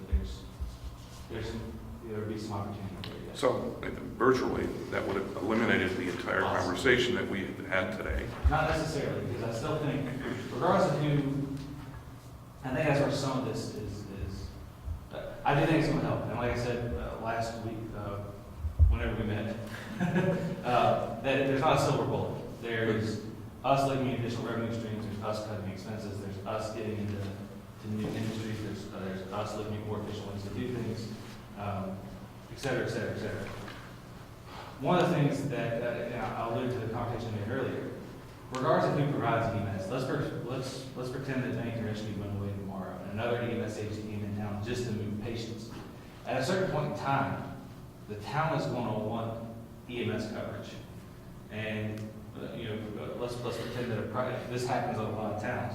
The local agency goes out of town, a private EMS agency comes in and does the painting business, and all of a sudden they say, we need EMS coverage, and then you start contracting with a for-profit agency, and you're going to end up paying a certain amount of dollars to ensure that your citizens have 911 coverage. So the transfer piece it's not going to make it go away, but I think it helps. Anything that we can do, any capacity that we are moving patients and being more efficient with their staff, that ultimately helps the bottom line, absolutely. Well, I asked you about 10 days ago in a conversation on the phone to set up a meeting with the powers that be at the hospital. Have you done that yet? I have not. I do want to get past this conference. The amount of workload, plus in addition, we're also we're trying to run the operation, and we have a full-time EMT class going on, and trying to coordinate and stuff for this. Force actually holds calls too. It's a fun day to get behind meetings. But I can make those arrangements. I do want to. When? I think I'll work on the next weeks. I think the one thing we need to be careful of, Jim, is that I can put you in touch with the Yeah, I can call. the folks at the hospital. Yeah. I mean, but I don't know if you're. I'd just like you to be. Representative of the select board. I think that's where it gets sort of really. Say it again? It puts us in a very precarious situation with us and the select board and the town. You know, I think you as the Okay, person. well, if you want to be more cautious about it, that's fine. You know, I can make the call myself. I think that's part of the better. Okay. We've had numerous conversations with them over the years on this, and I just think that there's a different perspective from their end as well. And that's why I say I think it's actually a far more complicated matter than it seems on the surface. Right, and I think that it just sounds like it. Community is a big concept, it's not just one town. Right, and the Bennington area transfers because area, it's not just Bennington. Right. And I know it was down, and there are a lot of reasons for it. More calls for emergent scenarios. You can't keep your transport. Well, and think about it too, we cut our ambulance staffing through the years, right? Because we didn't want to staff up just because they may call us. We found we couldn't afford to do that. So from their end, well, arguably, maybe you're not as responsive as you could be. Well, we couldn't afford just staffing extra ambulance in case they call. And maybe today we'll have to do that. But anyway, that's another. Yeah, it's complicated, yeah. I would dare say that that's a conversation that the rescue squad and the hospital need to have. I'm not sure that the town should be interceding in that. Well, I would disagree with you because we're putting the people of Bennington on the hook for $207,000. Well, the people of Bennington put And that is themselves on the a hook. matter The of. people of Bennington voted to. Yes, but it's now before us as the governing body of the town to negotiate this. I think we can get to be the beneficiaries of that discussion. I really don't think we should be leading it.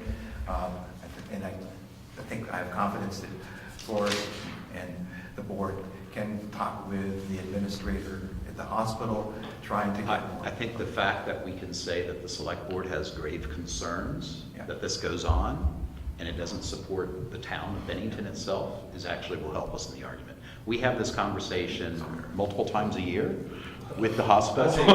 Every other week.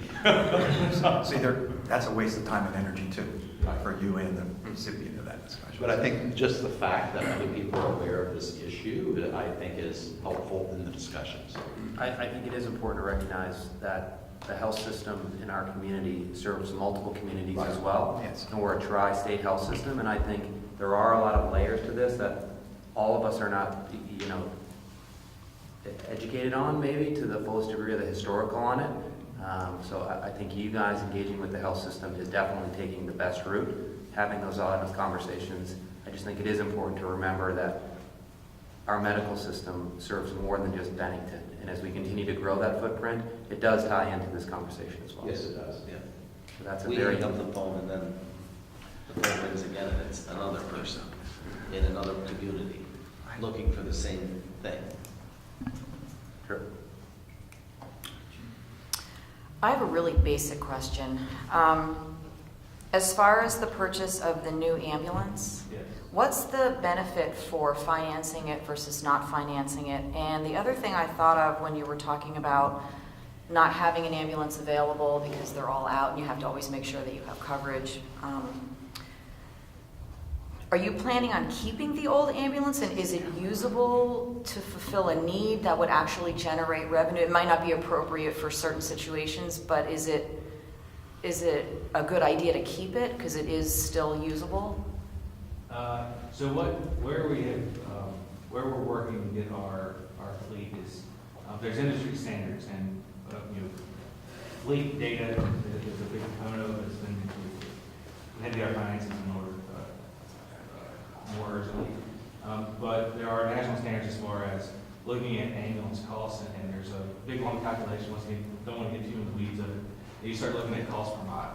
And as the cost per mile starts raising up and you get above the 75 or 80 cents cost per mile, sometimes over $1. So regardless of what your fleet looks like as far as years and mileage and all whatever else, you start to analyze that and figure out what truck needs to go first. To answer your other question, don't mix the two. So one, we have leaving an ambulance available, absolutely. Keep in mind that we do have more ambulances than we have crews on duty.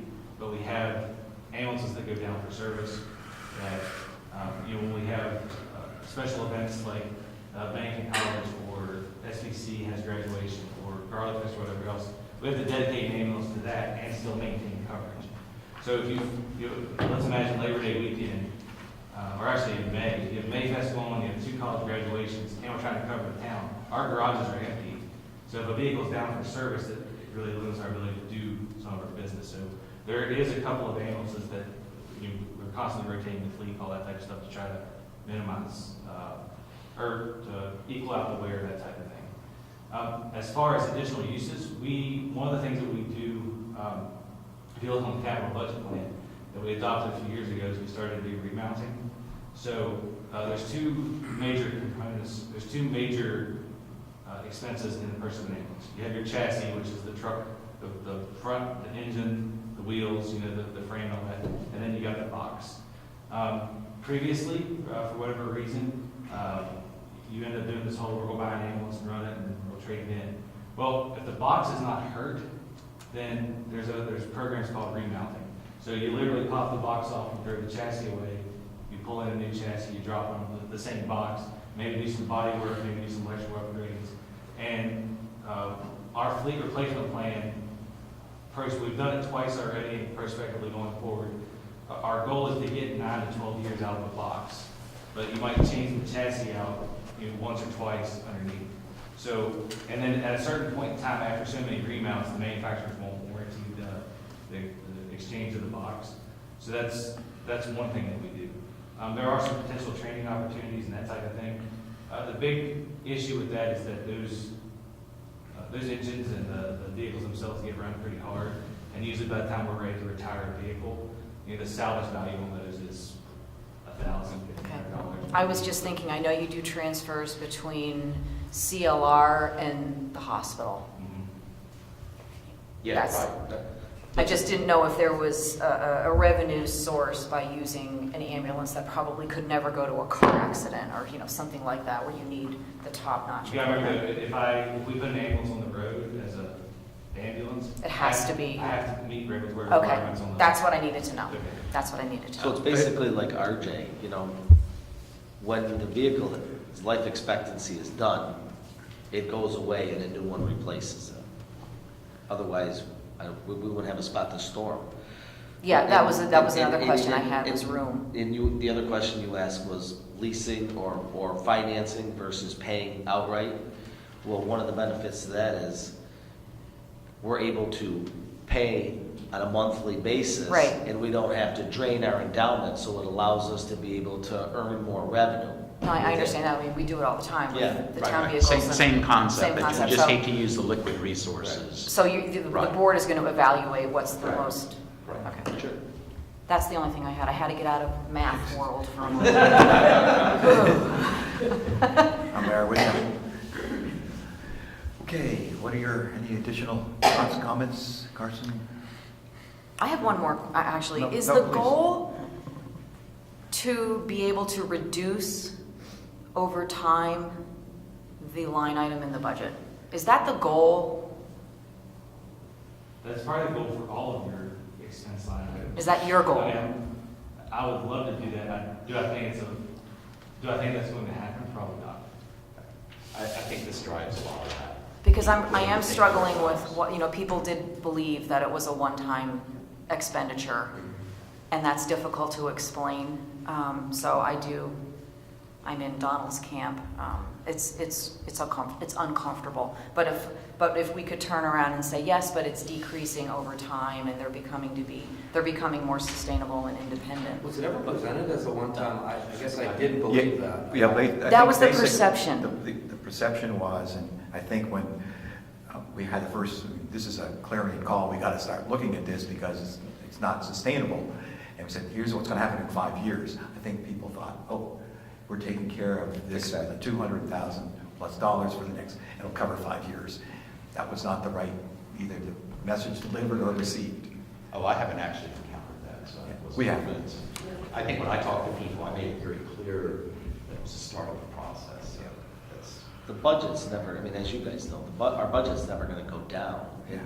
Probably the biggest hidden factor for us is we don't know what's gonna happen federally. You know, that's a big driver of our revenue. I mean, they could say June 1st, Medicare and Medicaid reimbursements is gonna be cut by 25%. It actually did go down. Well, and I was going to say, that's really why we're here in the first place, is that the insurance model worked for many, many years for EMS services, and the cuts to Medicaid and Medicare funding, you no longer can run a qualified EMS service on it. I wish we could help you there. You know, I mean, Yeah. I think back to the first time you came before us and saying, you know, my memory was it was a 10-year, Right. we're looking ahead, we're trying to be proactive, we are being proactive, we want you to help us think about this, and the timing was too late to really think about it that year, and we ended up getting the full thing in a petition that went to the voters, and that was a real shock, and it had an impact on our tax rate.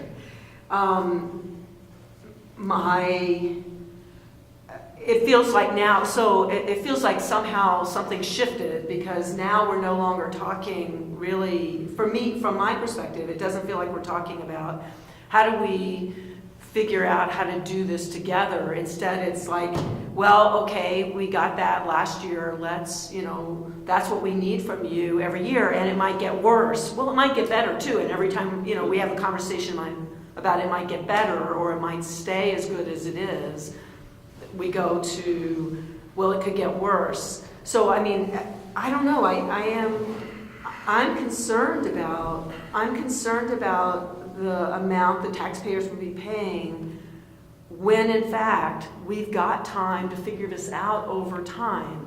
I mean, you know, your endowment is really big, and I get that's kudos to you, but it's a huge amount of money, and you're asking a huge amount of money from the taxpayers. It just feels too much.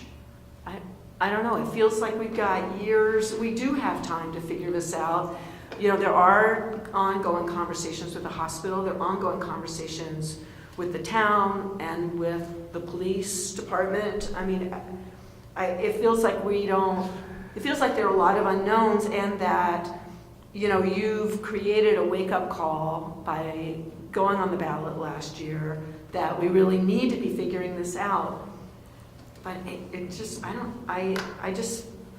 I can't square the amount of money that you have in endowment with the amount you're asking the taxpayers to pay year after year as a line item in the budget. For me, that's just really Our fear is if you spend down that endowment, it'll be just like the North Bennington Library, and the number for the taxpayers will be much, much greater. And I'm not That's our interested fear. in, right, and I'm not interested in you spending down that endowment, but I think so far what we're seeing is it's not spending down the endowment, it's staying quite steady with a small increase. So we're not seeing that spending down the Yeah, but that's endowment. lack of capital expenditures. Okay, so let's. I think what I'm looking for, I'm giving Donald some amount of time to do a little math. Back to math world. Yes, So, Donald, take why don't we, Well, you know, the realized and unrealized gains this year were exceptional. You know, Yes, they were. $482,000 gain on your endowment is a big That is number. correct. Even if you back out the projected 2018 capital expense of $254,000, you know, there's a net revenue there. Even if you take out the 152, which we've already paid 86 towards.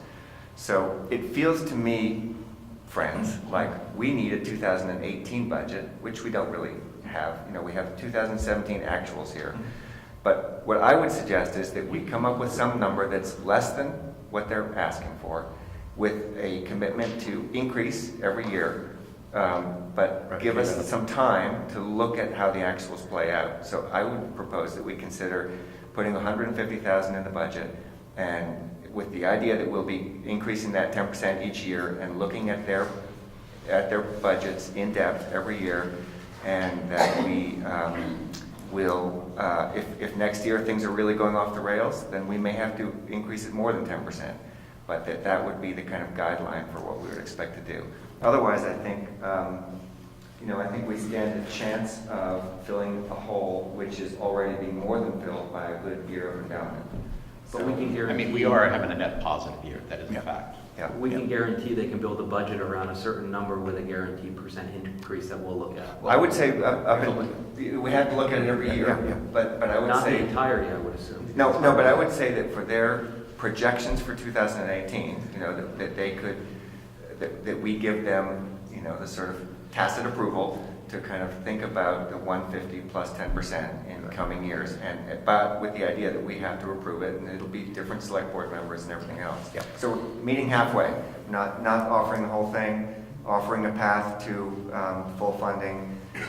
Give us some time to watch your budgets and your actuals play out, and not hit the taxpayers quite as hard. And the other part that I think is part of that consideration is an actual capital expenditures, because they've been very frugal in not doing that over the last couple of years. And so now that next budget that I would think they present is going to be actual expenditures for capital.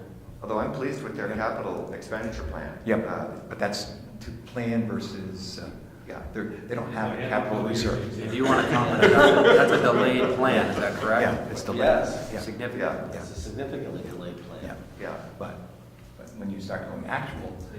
Well, then you'll it- be okay next year because you did so well in the endowment this year. I mean, even after even if you counted this year's full 207 from the town, with the strong endowment year you had, you'll be fine for next year in terms of capital. But, so I think we have to look at it again next year. So I don't know. Is that a motion?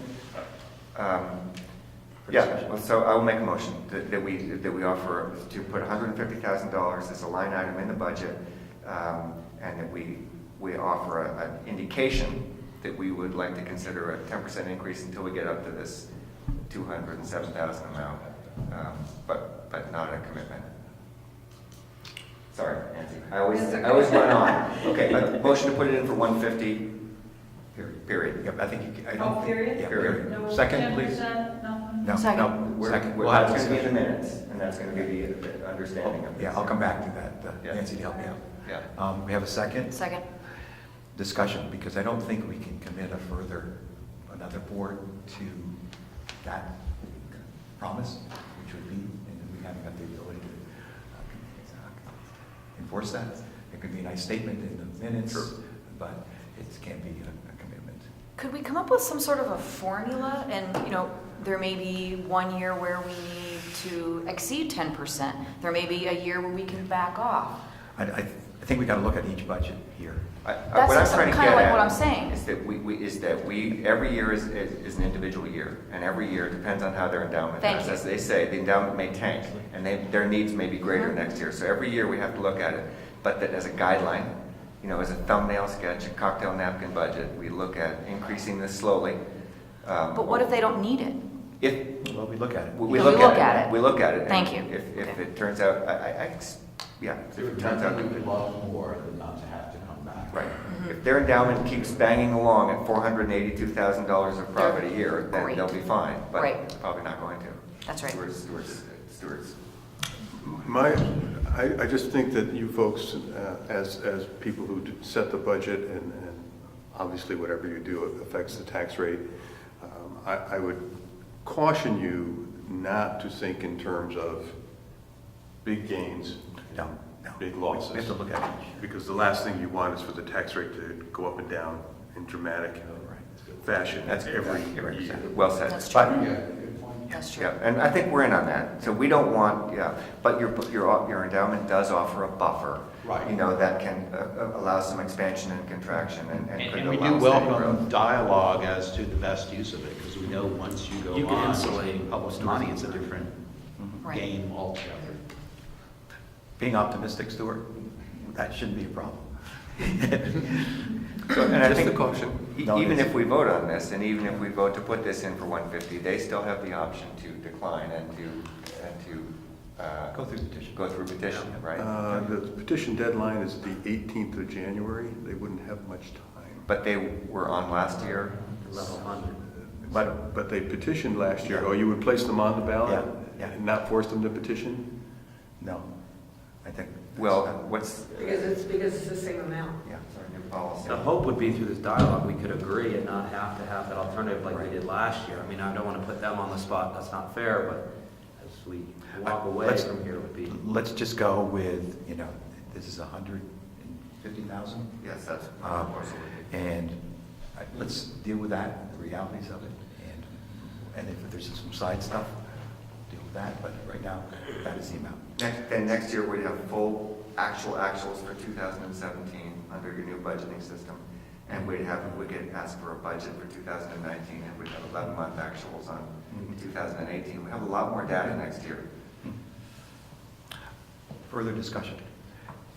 Comments from you gentlemen, it's very helpful. It's very helpful. We can't speak for the whole board. No, no, if you have, some question about our discussion. I do think it's something that's going to have to be looked at every year, because I think once you start virtually all over the country, people have to support their EMS services. So, And it's different ways of supporting it. right, and there's different ways to do that. So, and I do think that, there's dialogue, and once you're basically getting public funding, everybody should look collaboratively at what's going on with the endowment every year and try to reach some logical decisions on that. And unfortunately, it's been a challenge for you to try to come up with a policy that's not a policy yet, which is going to be helpful to us, so when you come back. Well, and then that actually gives some guidance, so it informs people's thinking even for the future. So. And I'm really interested in hearing the outcome and understanding the issues with the hospital and doing the transfers. We may not be able to change it or fix it, but at least to be able to understand it would be really helpful. Well, I think that, again, that's going to be squad hospital. Right, dialogue. no, I mean, just to hear back from them.